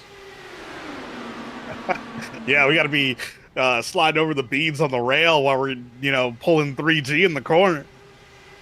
Yeah, with one hand on the wheel. I tell you what, that was the one thing at the Sim Gaming Expo that I have to compliment So all of those rigs that we were on at that thing in Chicago, Ryan, they were all GSI wheels, Sim Magic bases, and they were not the entry level Sim Magics. They were the high fidelity models, and those things. I'm going to tell you what. We raced 3 races Sunday. The first was Barber, the second was Road America, and the third was Michigan. I was tired. I mean, physically tired after having done those 3 races. And I don't have bad equipment at home. I have a DD2 and a podium setup. But that was some of the heaviest steering that I've experienced in a sim, really ever. I mean, that was a workout. The full sim experience. That's right. They had a full motion sim at that thing. You ever seen one of those? Oh yeah. So it wasn't me. It was Brendan Lichtenberg, I believe, got him one of those, and it's a good thing they didn't. It's a good thing they didn't let me in that thing, Ryan, given my penchant for getting upside down. But yeah, they had one of those and belted you in just like it was a 5-point harness, just like it was a real car. That was interesting. There was a full A380 cockpit at that thing. Wow. I enjoyed that immensely. All sorts of jet fighter arrangements. But the full motion thing was fun. It was like being in a giant hamster ball. I mean, the thing even had a roll cage in it, Ryan. I mean, it had a roll deal over the top of it. Forsyth spins hard in the wall. Craig Forsyth. Caution is not yet on the speedway. And Forsyth is going to Alt F4 and get out of his car. And there's the caution. But Craig Forsyth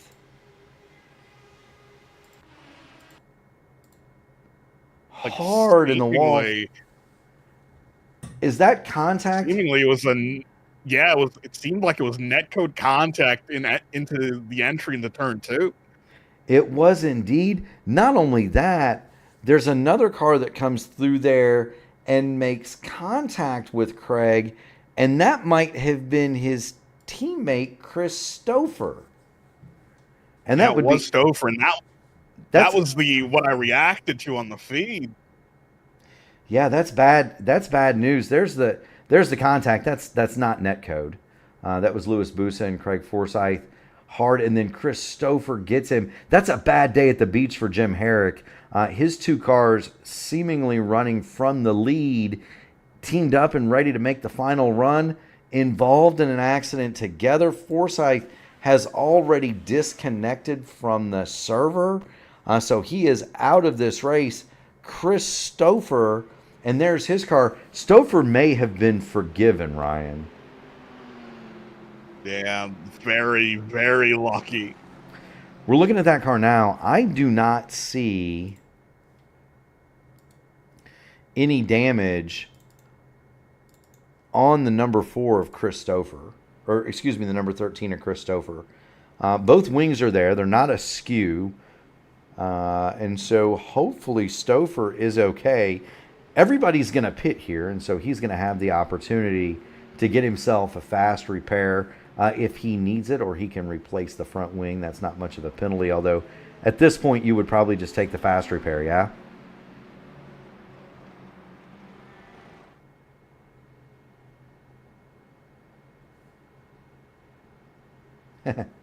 Hit the wall so hard it knocked out his internet. I'll tell you what, I did experience something with those Sim Magic wheels, Ryan, or SemiCube wheels that I had never experienced before. I turned my IR18 into a lawn dart at Michigan, because you'll do that sometimes. And when I hit, it disconnected the wheel. It hit so hard and violently that it disconnected the wheel. So that was a new experience. I took my hands off of it, but the wheel came off the base and landed in my lap. Yeah, that's why you definitely don't want to be holding on to those things. No, and that's something that within sim racing, they've really started to take a dim view of intentional wrecking and things of that nature. because with some of the newer equipment, it's possible to get hurt doing this. We're not talking about bruised egos. Pretty much everybody that we know is sprained or broken a wrist or a finger or thumb or whatever the case may be by not letting go of the steering wheel when there's a crash. Yeah, it's kind of an unfortunate circumstance of how realistic sim racing has gotten. Most certainly is. We have Alex Miller winning the race off of pit road. Liam O'Sullivan, Liv Fox, Chris Stouffer, and Daniel the Cat are going to be your top 5. Matty Wagner stayed out. He's going to get one of his 16 laps back, and so Wagner will take the wave around. Craig Forsyth has rejoined the server. Forsyth is going to be scored 1 lap down. He has affected his fast repair. Forsyth not out of this by any stretch of the imagination. Louis Busa did not get the lucky dog, and there are lucky dogs in this league. But Ryan, he didn't get the lucky dog, and you want to tell the viewers why? I'd have to go back and check the footage. Did he come in pit? No. So Louis Busa does not get the lucky dog because he was involved in the caution. Remember, in order to get the lucky dog, you cannot have had any contact as part of the yellow light. And Louis Busa was the reason that the caution came out, because contact with Craig Forsyth. He would have at least received a 0x, if not a ghost 4x for that action. And so Louis Busa not eligible for the he's not eligible for the lucky dog. Yeah. We're gonna have several cars come back into the pit lane. Lith Fox, Frank Wynn, Joseph Morales, Jeff Heisong, Hugo Gallas, they are all coming back into the pits. Craig Forsyth is now the only car a lap down because Louis Busa is now 2 laps down. Matty Wagner did pull his car down on the pit lane, and so he will not get the wave around. Matty Wags will remain 17 laps down, and I gotta think that that's so that he's in that pack and able to help out Daniel the Cat if needed.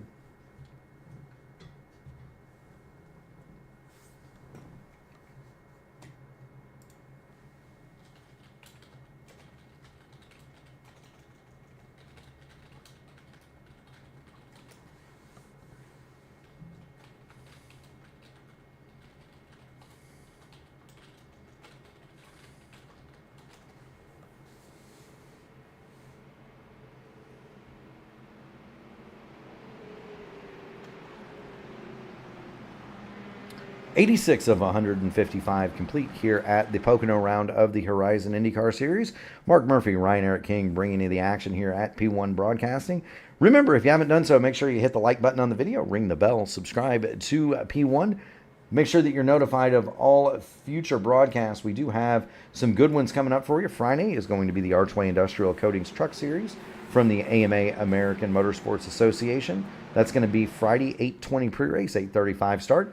We also have the IndyCar Open Series Top Split broadcast. That is going to happen at 2 o'clock Eastern on Saturday. Sunday night, it'll be the Dark Horse DW12 Series at 8 o'clock, and then we're right back to regularly scheduled programming with the Indy and Indy Next Series on Monday and Tuesday nights. We've got them fanned out 4 wide in the back of this thing. Hugo Gallas involved in that kerfluffle there, along with Craig Forsyth. Lith Fox is back there. Now, Lith Fox, Frank Wynn, Hugo Gallas, they all pitted one more time. And that tells me, Ryan, that those cars are not planning on stopping at all for the remainder of the event. We're close enough to the end where you could make it. It would require some saving, but you can make it from here. Yeah, no joke. I mean, for sure the guys that stopped, that came in and topped off, they're going to be able to make it. Don't necessarily... The guys that are leading the race, and that's Miller, O'Sullivan, Durazo, and Stouffer in there, they might be a little bit closer to the edge. They stopped at 85, 84...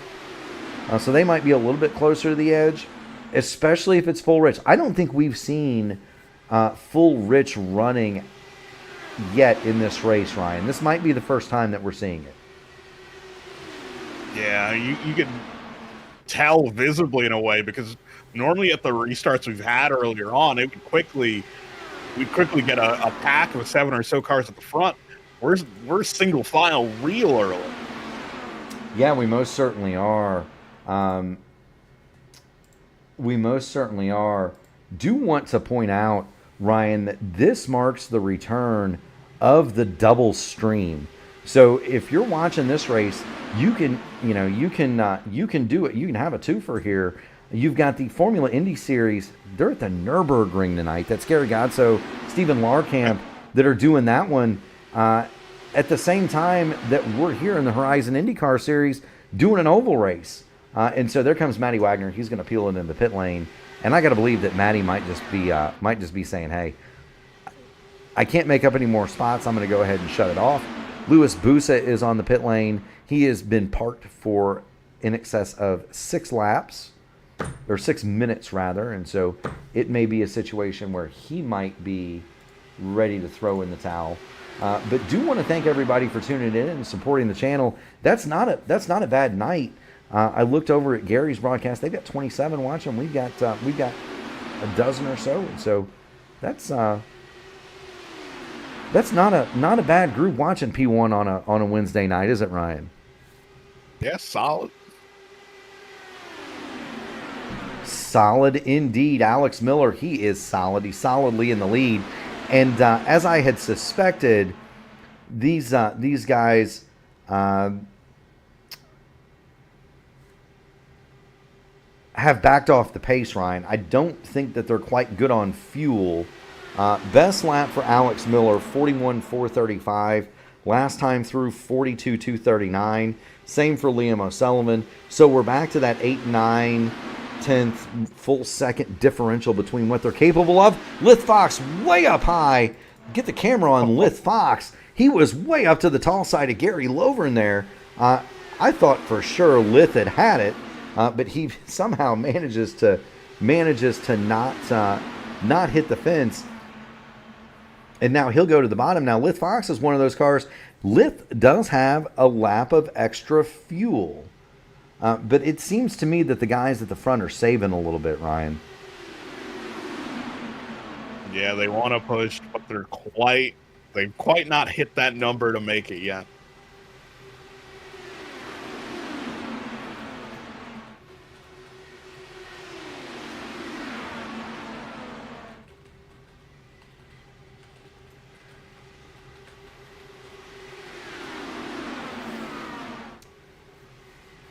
There we go. My concurrent view setting for whatever reason isn't working in the YouTube studio, so I can't tell how many people are watching. So, David, I'll take your word for it. I can see the view count go up, but I can't tell how many concurrent viewers there are.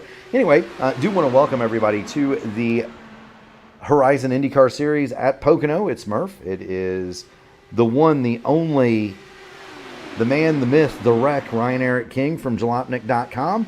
We are 93 of 115 complete here at the Tricky Triangle. And Ryan, I got to think that we're still saving some fuel and that the best is yet to Lith Fox. Holy Moses. He just about ran over Andrew Surowiak. Let's jump on board with Lith Fox. You cannot get any closer than that. And judging, and I'm just looking at the trap speeds as we go 3 wide here. That's Durazo in the middle. Yari Brubaker on the bottom. Fox, he's been comfortable on the high side in that tunnel turn all day. He'll get by Brubaker, move Lith Fox to 4th. The Fox is coming. Yep, everyone is trying to work their way up to the front. Yeah, they most certainly are. But you can hear it, okay? You can hear Lith Fox lifting, going down the front straight. So that tells me these drivers might be trying to save just a little bit of fuel. I'll tell you who's not saving a drop of fuel. We'll jump on board Chris Stouffer. I don't think and 2 teammates, right? You've got Craig Forsyth, who's known to be the miser on fuel Ryan, I don't think Chris Stouffer has ever saved a drop of fuel in his life.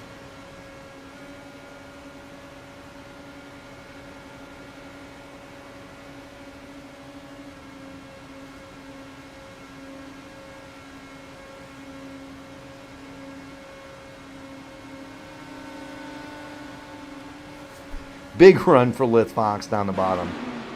This is going to get, in these last 15 laps. You're probably going to need your seat just because it's going to keep your eyes level with the computer monitor. Just keep your eyes level with the monitor. But if you want to get a bowl of popcorn and another beer, now is the time to do it, Ryan, because this is fixing to get pretty doggone good. With 19 laps to go, coming to get 18 to go.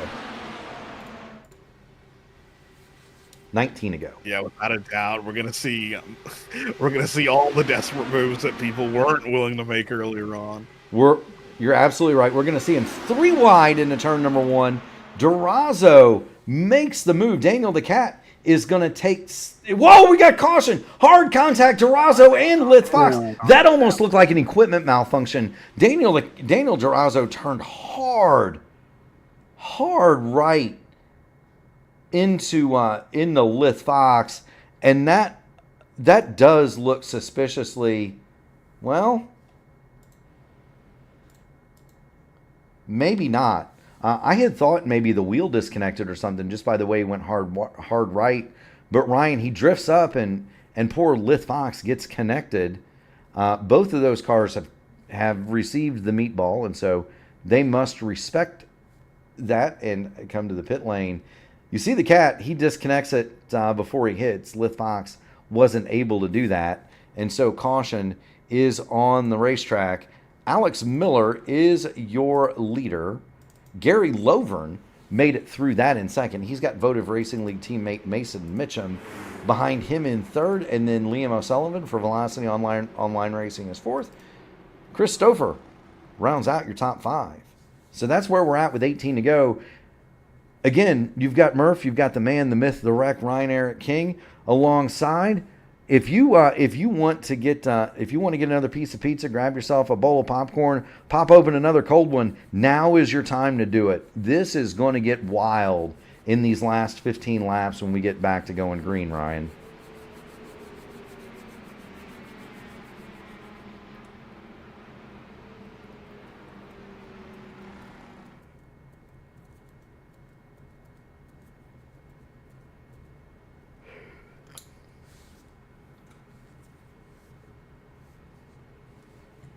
Don't know if Ryan has a problem. Ryan might be having. No. I was going to say, you having a problem with your mic, buddy? That sometimes does happen, especially with. We use Discord audio for these things, and sometimes the connection gets a little wonky, and so we do appreciate everybody's patience. You there, Ryan? Or were you off getting another bowl of popcorn and another cold beer? I was still around, but I should have went and got some popcorn. You should have, and even more so, we've got cars diving for the pit lane. It is a split decision. Miller, Lovern, Mitchum, Stouffer, Surwack, and the 70 of Nate Fields will all stay out.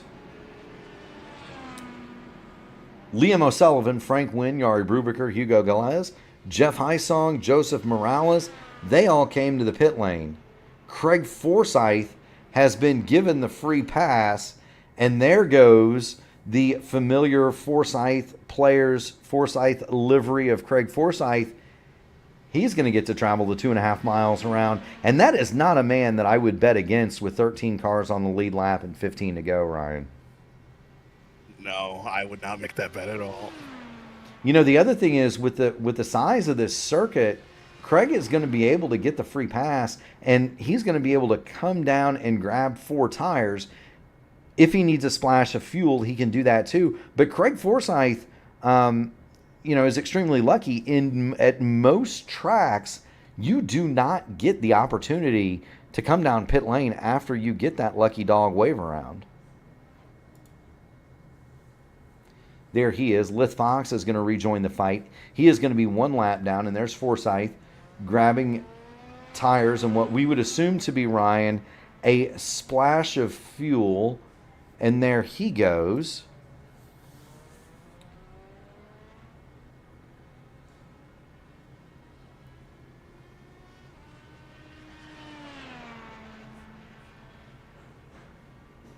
So Ryan, with 15, we're gonna get the green flag with 16 to go. What are your thoughts as to who wins this race? Is it going to be tires? We've got the split decision. Certainly, we think that everybody can make it on fuel for here. At least if you couldn't make it on fuel, you would be kind of wild for staying out here. So we're assuming everybody's going to be good on gas. Are those 15-lap tires going to hold up here? Yeah, I think it's going to come down to tires. Those with fresher tires are going to be able to take lines around corners that people who've been out for much longer won't be able to make. Yeah, they most certainly will. Do want to thank everybody for joining in the broadcast tonight. The crowd has grown nicely, Ryan, as we get ready to settle it here at Pocono. We're going to get the green flag with 15 laps to go. If you haven't already done it, make sure you grab the like button on the video, ring the bell, subscribe to P1, and be notified of all future broadcasting, iRacing broadcasts. We're going to have tomorrow night off. Gary and LGN will be doing the Warriors for Peace Elite Racing League event, and so we take this Thursday off. On Friday, we've got the Archway Industrial Coatings Truck Series from the AMA. That's going to be an 8:20 pre-race, 8:35 start. Saturday, special presentation of the Indy Open Series in the Euro SOF time slot. That's 2 p.m. Eastern. Sunday, it'll be the Dark Horse DW12 Series at 8 o'clock Eastern. And then Monday, back to normal service. We'll have Indy cars. And Ryan, the Indy Next Series has come to P1. Did you see either one of those races this week? No, I have not. I have not yet seen the next races. So the Laguna Seca race was very, very good. I was in the Iowa Oval race. The Iowa Oval race for the Indy Next car had a 5100 SOF. How wild is that? I guess a lot of people wanted to try out the new car. I looked at the sharp end of that grid and went, holy smokes. It was the front end of the grid was Phil Kraus, Alex Van de Zandt, Robert Malechka, me, Clindy, Jason Brophy. It was Ty Keela was in that race. It was like being in a big time big car race as we go 3 wide for the lead. Alex Miller lifted. Alex Miller cut Mason Mitchum a ton of slack right there as Lith Fox smacks the fence in the back. But there was a ton of respect that happened with Andrew Serwak as we see a car very high. That is Alex Miller, and I think Alex Miller is missing a wing. He is missing a wing. Alex Miller going straight to the back, and we need to figure out where that happened, Ryan, because Alex Miller has lost part of the front wing. Meanwhile, we're just about to get serious at the front of this thing. We've got 6 cars now under a blanket, and Hugo Gallas is coming. Mason Mitchum and Nate Fields are the old tires in that group, as well as Lovren, Stouffer, and Serwag. But Liam O'Sullivan, with the new shoes, has moved up to 4th, and he's going for 3rd, Ryan. And it's seemingly Alex Miller lost that piece of his front wing heading into turn 2 during that restart. Mason Mitchum just 4 moved wide across his nose. 4 wide, Liam O'Sullivan for the lead. They're 3 wide. That's Gallas, Mitchum, and Lovren. Hugo Gallas is going to go past. He's going to get 2 VRL cars, Votive Racing cars, for the price of 1. We stay 3 wide for the lead. O'Sullivan on the bottom, Stouffer in the middle, Serwak on top. They sort themselves out through the tunnel turn, but they're going to be 3 wide before too much longer, Ryan.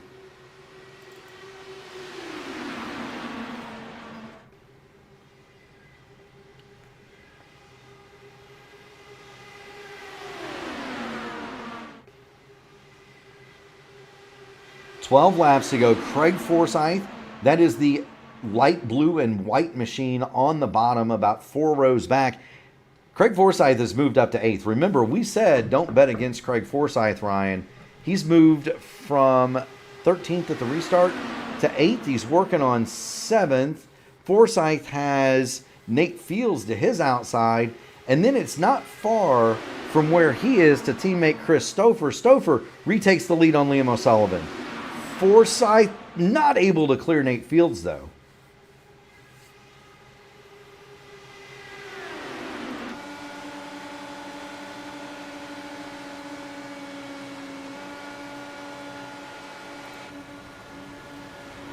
Whoa, whoa, whoa, whoa, whoa. Caution. Lith Fox around. Hugo Gallas is in the wall. We were on board with Hugo Gallas. Daniel the Cat is in the fence. And that is going to be the 70 of Nate Fields. Caution on the speedway with 11 to go. And I think this was a spirited move, Ryan, that was just never going to work. Watch here. We're going to go back to the front straightaway. Craig Forsyth starts this whole thing off. Not that he caused contact, but he made a huge run down to the bottom, past Gallas. That puts Lith Fox 3 wide. And at the same time, the 70 of Nate Fields gets into Hugo, comes down and collects Lith Fox. And then nowhere for these cars to go. Daniel the Cat, by the way, crashed his car on the bumps, Ryan. That was an interesting situation for Dan. Watch this replay, Ryan, of Daniel the Cat. I don't think he hit anything. I think he just lost it on the apron bumps. Yeah, just lost it on his own. And that's easy to do. As you mentioned, the repave of this track was not billiard table smooth to begin with, but the apron on the Long Pond straightaway where that is extremely bumpy. To the point where it's like you remember the Top Gear episode where they tested the rovers at the place that had the cobblestone, the cobblestone deal, and they put the eggs in the colander above their heads. It's like that bumpy, right? Oh, yeah, pretty close to that. It's that bumpy. It's eggs in a colander driving across cobblestones bumpy. What I can't remember for the life of me, I remember the challenge. It was like the Rover, it was like the British touring car challenge or whatever it was, where they all had to buy like 1970s and 80s British cars.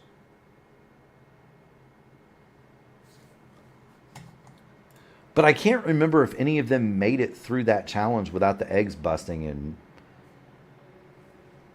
making them messy. Well, I can't remember either. I remember that Clarkson had a Rover V8 and it had like brown crushed velvet and velour interior. It was like the most late 1970s thing you're ever going to see.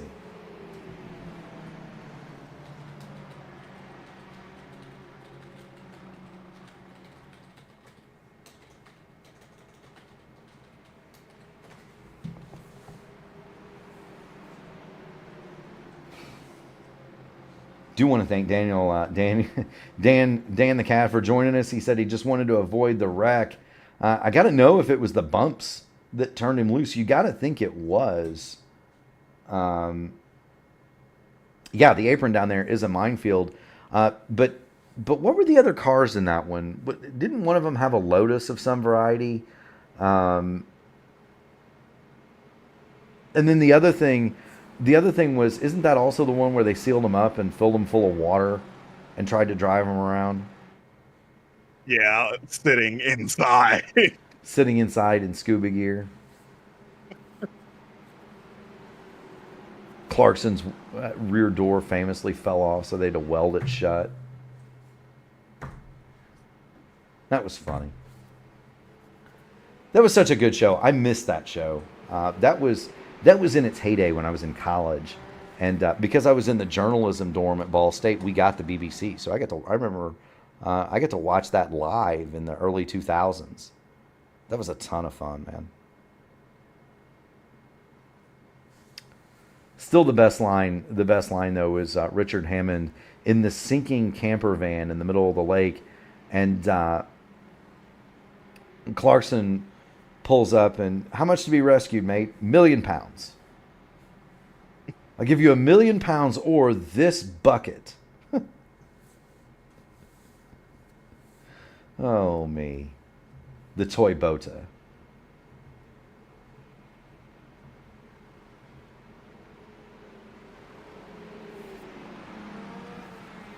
That's okay, Dan. We'll see you next week. It's unfortunate. We could tell that it was a good time out there. Fields, Fox, and Durazo all involved in that last incident. All of them have already used their fast repair. All of them have the meatball that they must respect, and they are out of the Pocono round here in the Horizon IndyCar Series. We've got 8 laps to go. The lights are out on the pace car, Ryan. And if you thought that last restart was wild, we're down to 12 cars. Alex Miller should, I believe, have his wing fixed. Yeah, he's come in and fitted a new one. So there's nobody in that front 12 that's out of this thing, is there?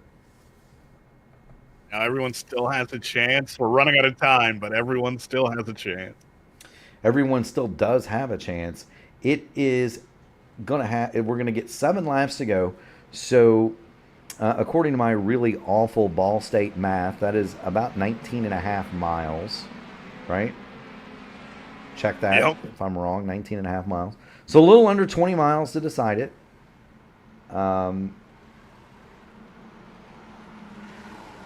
Little under 20 miles to decide it. The pace car is going to duck on off, and away we go. Liam O'Sullivan gets the jump. He's got Gary Lover in second. Chris Stouffer is third, and the snake has already begun here at Pocono. Now, Ryan, does only having 12 cars left out there, does that hurt anything, or does it help? Do you think that makes any difference? Personally, I don't think it makes that large of a difference. It probably reduces the chance of there being a caution, but besides that, it should race the same. There you go. That's kind of what I was thinking. It's not going to make much of a difference for the first 5 or 6 cars. It might make a difference for the guys in the back of the pack, although it might make a difference to the guys in the back. Gary Lovern with the huge snake. That's going to allow Chris Stouffer to pull in between Lovern and Liam O'Sullivan. Now, keep in mind, we talked about the politics of teammates earlier, and certainly Forsyth and Stouffer are teammates. You've got Mason Mitchum up there. He's got a teammate in Gary Lovern. Frank Wynn's partner is out of the event, so he is teammate-less. And then you've got the situation of Gary Lovern and Liam O'Sullivan being former teammates. Gary Lovern, formerly of that Velocity Online Racing squad, he's moved over to Shane Coker's Votive Racing League team. And so all sorts of team games can be played here. We'll see how committed they are to each other. As Mason Mitchum, your pole sitter, goes back to the lead.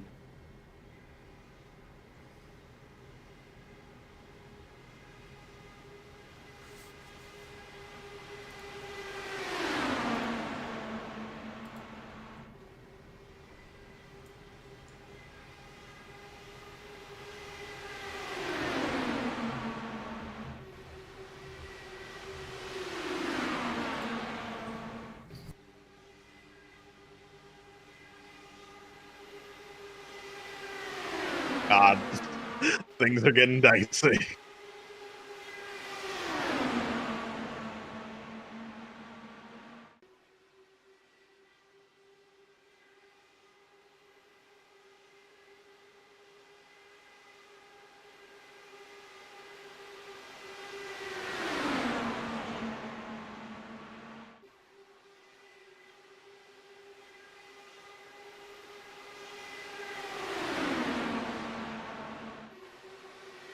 There's not really much you can say when the racing is like this. They're 3 and 4 wide, several rows deep. Chris Stouffer now has the lead over Liam O'Sullivan, Surwack, Miller, Mitchum, Wynn, Forsyth, and Lovern all in the mix as they weave and bob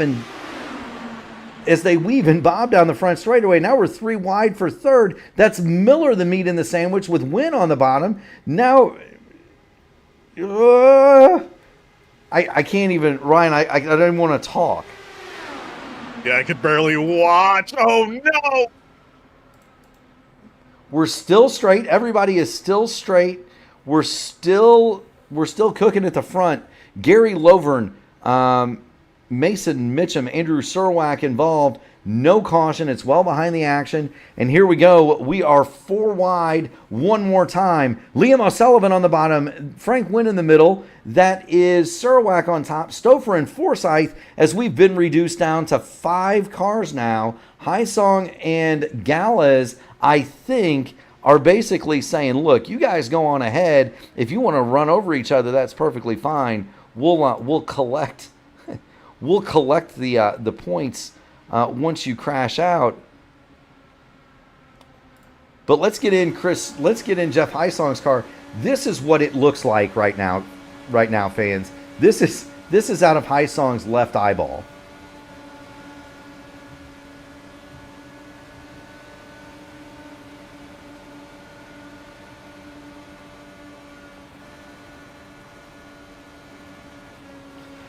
Final lap now. We're going to go back to the front. Stouffer, Miller, O'Sullivan, Forsyth. That is your front row. They're 4 wide for the tunnel turn. Contact. Forsyth hard in the wall. Hard contact. We're going to race back to the start-finish line. It's a drag race between Alex Miller and Chris Stouffer. Stouffer is on the bottom. We'll come back to the accident at the end. Stouffer on the bottom. Miller trying to grab a draft, but he's not going to have enough time. Chris Stouffer is going to be your winner. Points leader Alex Miller second. Hugo Gallas comes home third. Liam O'Sullivan is going to limp it back to 5th place. And what a run for this man. Joseph Morales comes home in 4th spot. What an awesome result for Joseph Morales. And we're going to have to go back and do a little bit of sorting, Ryan, on that last lap. So here, during that last stint, we had 2 accidents in that tunnel turn. We did, and here's the decisive one. 4 wide through there is not going to work, and it's always going to be a contest of who's going to lift. And I can tell you that none of the guys on that front line are one to lift when the money's up. Here we go. Forsyth is trying to arc the corner. Liam O'Sullivan's there. They're going to catch Frank Wynn. They're going to catch Jeff Highsong. Somehow O'Sullivan keeps it pointed straight. And that's going to be his saving grace. This is Liam's on board. Everything looked good for Liam O'Sullivan headed toward the tunnel turn for the final lap. There's nobody there, Ryan. And there's nowhere for him to go. He's got a car to his left. He had Stouffer to his left, and just you're not going to fit 4 cars through there. For Liam, though, his blow was cushioned by the cars of Forsyth on the outside wall and Jeff Highsong flying through the air. So Liam, even though this car has got the front wing ripped off, he's able to keep it pointed in the right direction and still bring it home 5th. There was enough of a car left to get it to the finish. There was indeed. Let's do one from Jeff Highsong, and then we'll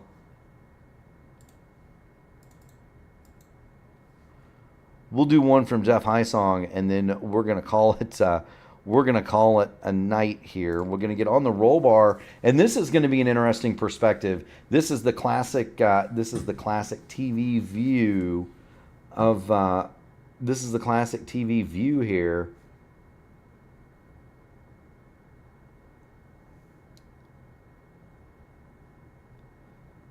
And this is just like, if you're Highsong, you're not doing anything wrong here. This is just a huge mess going down the back. Yeah, it's a sea of carbon fiber. There's no really any way to avoid it. You know, I'm gonna call this 4.5 wide, because you've got Wynn involved in there too. He's at least got a wing alongside somebody, and there's just not enough room. And there's the mess for poor Jeff Hysong, and he didn't really lose all that much. I think he started that 11th and wound up or he started that about 6th and he wound up 9th. So not a whole lot lost for Jeff Hysong. In terms of the race itself, your winner, well, that's going to be Chris Stouffer in second. We're going to have Alex Miller. Hugo Gallas is going to come home in third. Joseph Morales, Liam O'Sullivan, they're going to round out the top 5. Yari Brubaker, Andrew Serwak, Gary Lover, and Jeff Hysong, and Frank Wynn are going to be the top 10. And let me tell you something, Ryan, I am elated. I know we're not supposed to, we shouldn't really be cheering for anybody, but I am absolutely elated for Joseph Morales. Give that guy a hand. That's an amazing result for him. Yeah, just an incredible to go from not having a time in qualifying to finishing 4th. Well, not only that, but he's had some struggles and ups and downs, and so with the car and the competition, and I'm really happy to see him get a good finish. Craig Forsyth, he'll be the last car credited on the lead lap in 11th. Mason Mitchum 12th. Then Nate Fields, Lith Fox, Daniel Durazo, Louis Busa, Matt Wagner, Will Stearns, Turner Johnson, and Jacob Wilson. They'll round out the 20-car field here in the Horizon IndyCar Series. With all of those things said, let's see if we can't grab Hugo Gallas here.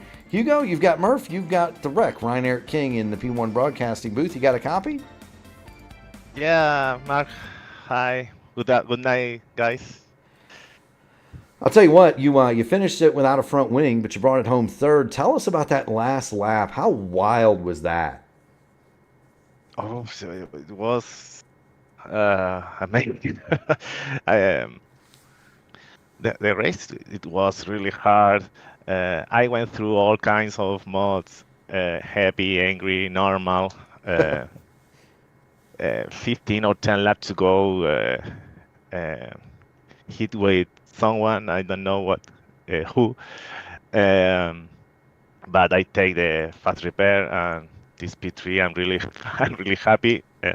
Awesome result.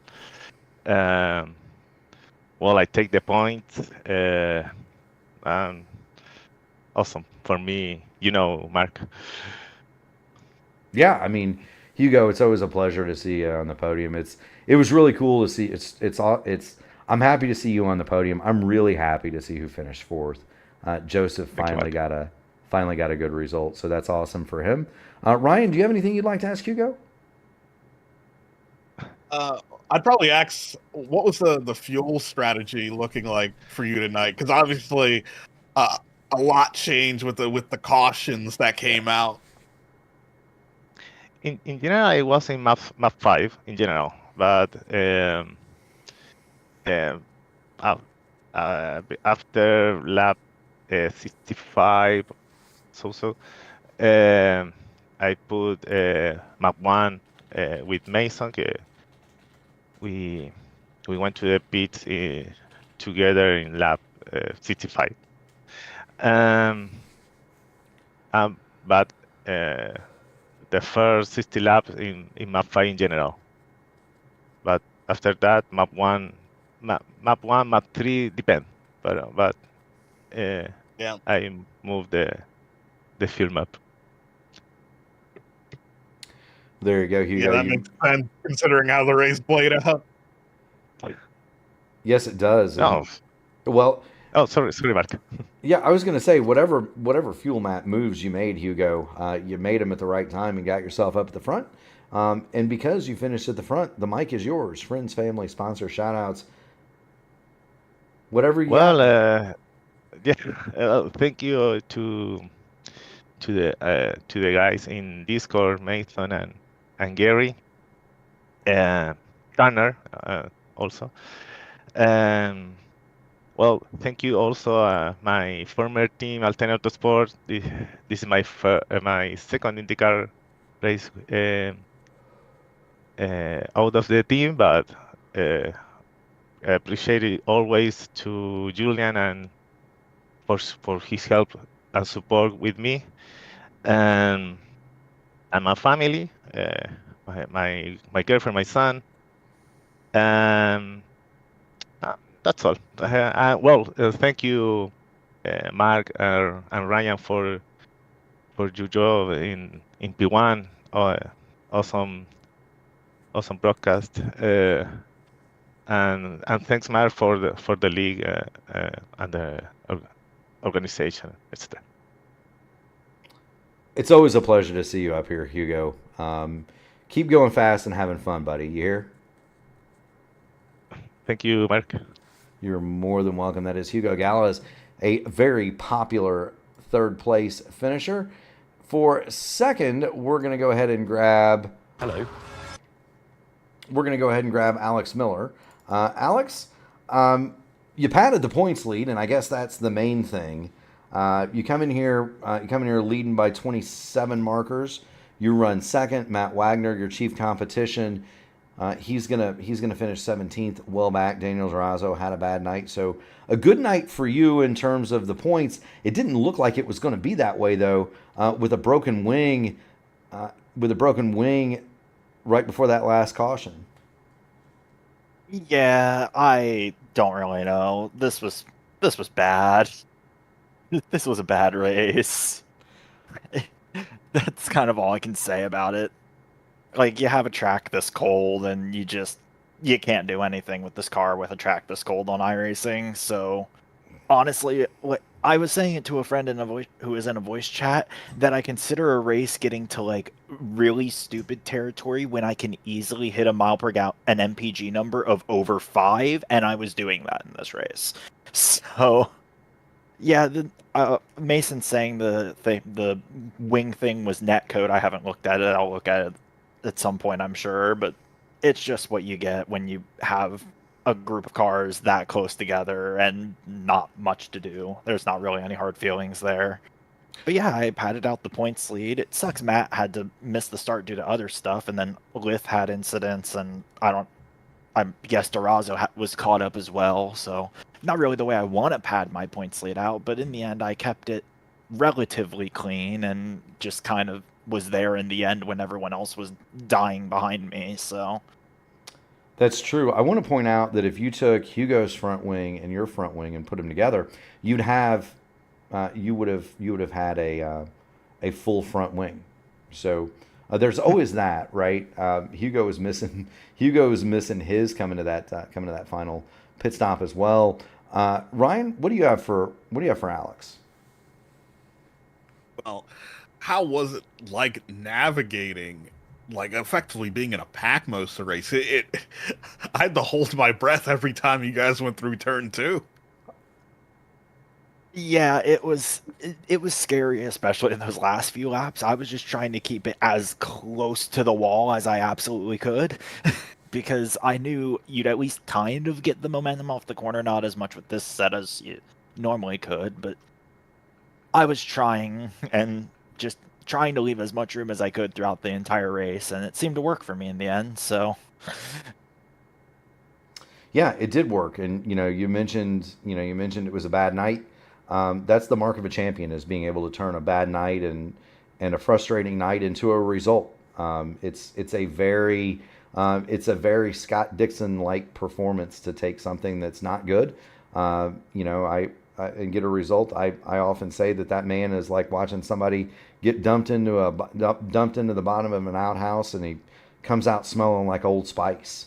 And that's kind of what you did tonight, Alex. It looked like it was going to be a bad break. In the end, you drive it home, you bring it home on the middle step of the podium. With that said, friends, family, sponsors, shout-outs, the floor is yours, my man. So firstly, a big shout out to Cayuga Designs. Some people from the Indy Discord know them. They design a lot of liveries. They're the person behind my new livery, my new look for the car now. They knocked it out of the park. I love every part of how this livery turned out. it looks beautiful, and I highly suggest going to them if you ever need a livery. They're really great to work with.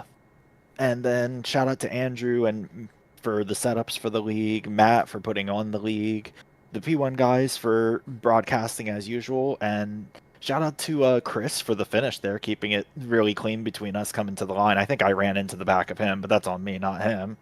But yeah, shout out to everyone for showing up for the league, all the people watching. It's fun. It's fun even when it's not. Very good. Well, thank you so much, Alex, for taking the time to join us. Enjoy, my friend. Keep going fast and having fun. We'll see you at the next one. Yeah. It is Alex Miller. He is second. And taking a break from emptying the refrigerator in my hotel room, it is tonight's winner, Chris Stouffer. Stouffer, you've got Murph, you've got the Wreck in the P1 broadcasting booth. That was wild. I gotta tell you, that was wild, brother. How? Yeah, right? What do you say? I don't think there's anything you can say. At one point, I said I'm going to stop talking because there's no way I can talk about it. There's nothing I can say. Just watch the screen, right? Yeah, I would. You said it was wild, and that's exactly how it felt out there. We had a lot of downforce on a cold track, and I think it showed. People were able to really stay right on top of each other. And unfortunately, it did take out my teammate, and I know Liam there too, right there at the end. But I just got up front, and I was like, I'm just going to hold the white line the best I can, and just hope the caution comes out, or somehow I end up winning, and I pulled it out somehow. Ryan? Man, yeah, talking about King of the Wind there, what was it like seeing the chaos in your rearview mirror? I was happy I wasn't in it. Craig's car, actually part of it just like went through mine, ghosted through it. So I got lucky that I didn't get wing damage. But I was committed. We only had one turn to go at that point, so I didn't want to see a big caution. At that point, it would have been nice to race it out. We 4 wide at that point. I know that was pretty exciting stuff, but I wasn't relieved till I crossed the finish line. Let's just say that. I mean, I wouldn't have been relieved even after I crossed the finish line. I'd been afraid something would have happened. It was just incredible. That was an incredible race. It was undeniably one of the most outrageous affairs that we've seen on P1. At one point, y'all were 4 wide going through the tunnel turn, and I just thought that shouldn't happen. I thought there ain't no way this is going to work, and sure enough, 2 of you wind up upside down at exit. But you were on the bottom, and that's where you needed to be. And you rode that bottom to the checkered flag. With that comes the Mike Friends Family Sponsor shout-outs. The floor is yours.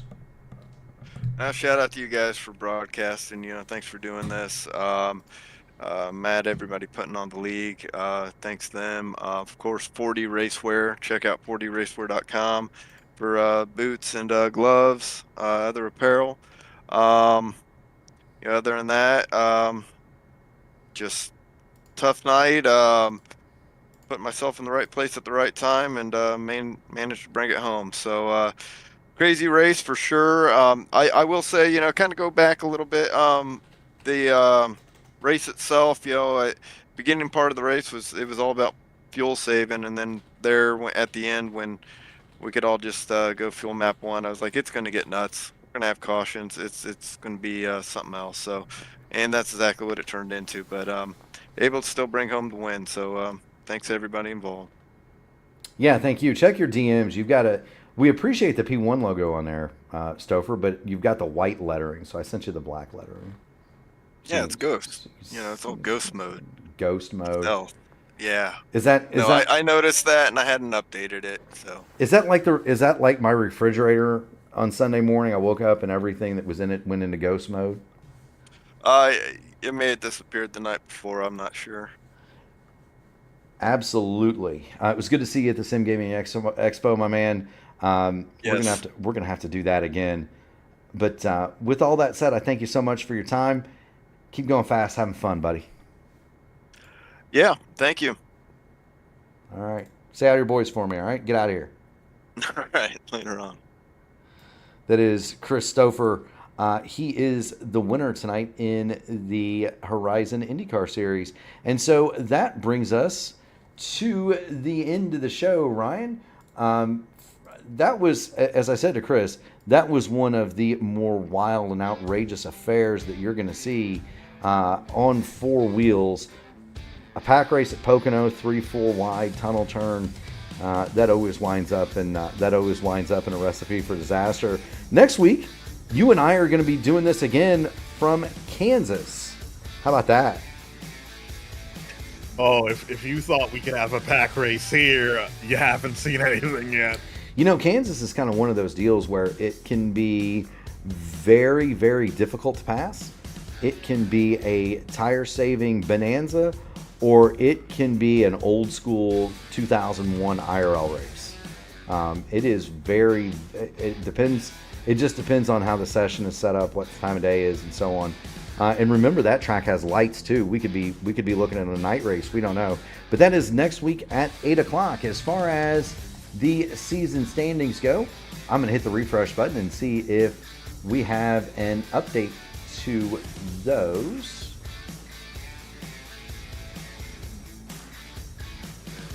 We do not. And so the points leader is going to be Alex Miller, and he's going to very much widen his margin over Matt Wagner and Daniel Durazo as we head into a stretch of, or as we head into the second leg of 3 in a row. It is Kansas next week, and then we're going to close that out on the road course at Road America. Do want to thank everybody for tuning it in. As a reminder, make sure you smash the like button on the video, ring the bell, and subscribe to P1. Be notified of all future iRacing broadcasts. On Friday, we've got the AMA Archway Industrial Coatings Truck Series. That is going to be 8:20 pre-race, 8:35 start. On Saturday, it'll be a special presentation of the Indy Open Series. We're going to have the European SOF. That's at 2 o'clock Eastern Standard in the afternoon. Sunday night, 8 p.m. for the Dark Horse DW12 Series. On Monday, we're going to be back to normal service. It's going to be the IndyCar Open Series at 8 from Texas, immediately followed by the Indy Next Road Series. We're then going to have the IndyCar Fixed Oval Series at Darlington on Tuesday, 8:15. That's immediately going to be followed by the Indy Next Oval Series. And don't forget, at 9:05, in the midst of all that Monday night, Ryan, the Onyx Racing League, Lotus 79s on an oval. They had a race. Did you see that race that Rigney's guys put on last Monday? No, I haven't. That was. You want to talk about wild and outrageous? I turned it on for about 10 minutes in between my two races. I ran the official oval, and then I did the broadcast and then ran the road course race. They were running 3 wide around Homestead in a Lotus 79. That was nuts. They're going to Watkins Glen, and they're going to run the boot without the inner loop. How about that? The classic boot. That is daunting when you go hauling it toward turn 5 at the Glen and you don't have that chicane to slow you up. That's gonna be incredible. So remember, 9 o'clock, 9:05 for that race, 8 for the official, and then you'll have 10 o'clock for the Indy Next Series. That'll bring us right back here Wednesday night for the Horizon IndyCar Series, 8 o'clock, and we will be at Road America. For Ryan Eric King, I'm Mark Murphy, our founder Gary Godso. We do want to thank all of the drivers, the fans, the people that make this possible, but we also want to thank the people that really make it possible: the military, the police, the firefighters, the EMTs driving the ambulance, and Ryan, most of all, the nurses that unload you when they get you to the hospital. From the bottom of our hearts, we thank you all. Adios, and we will see y'all next week.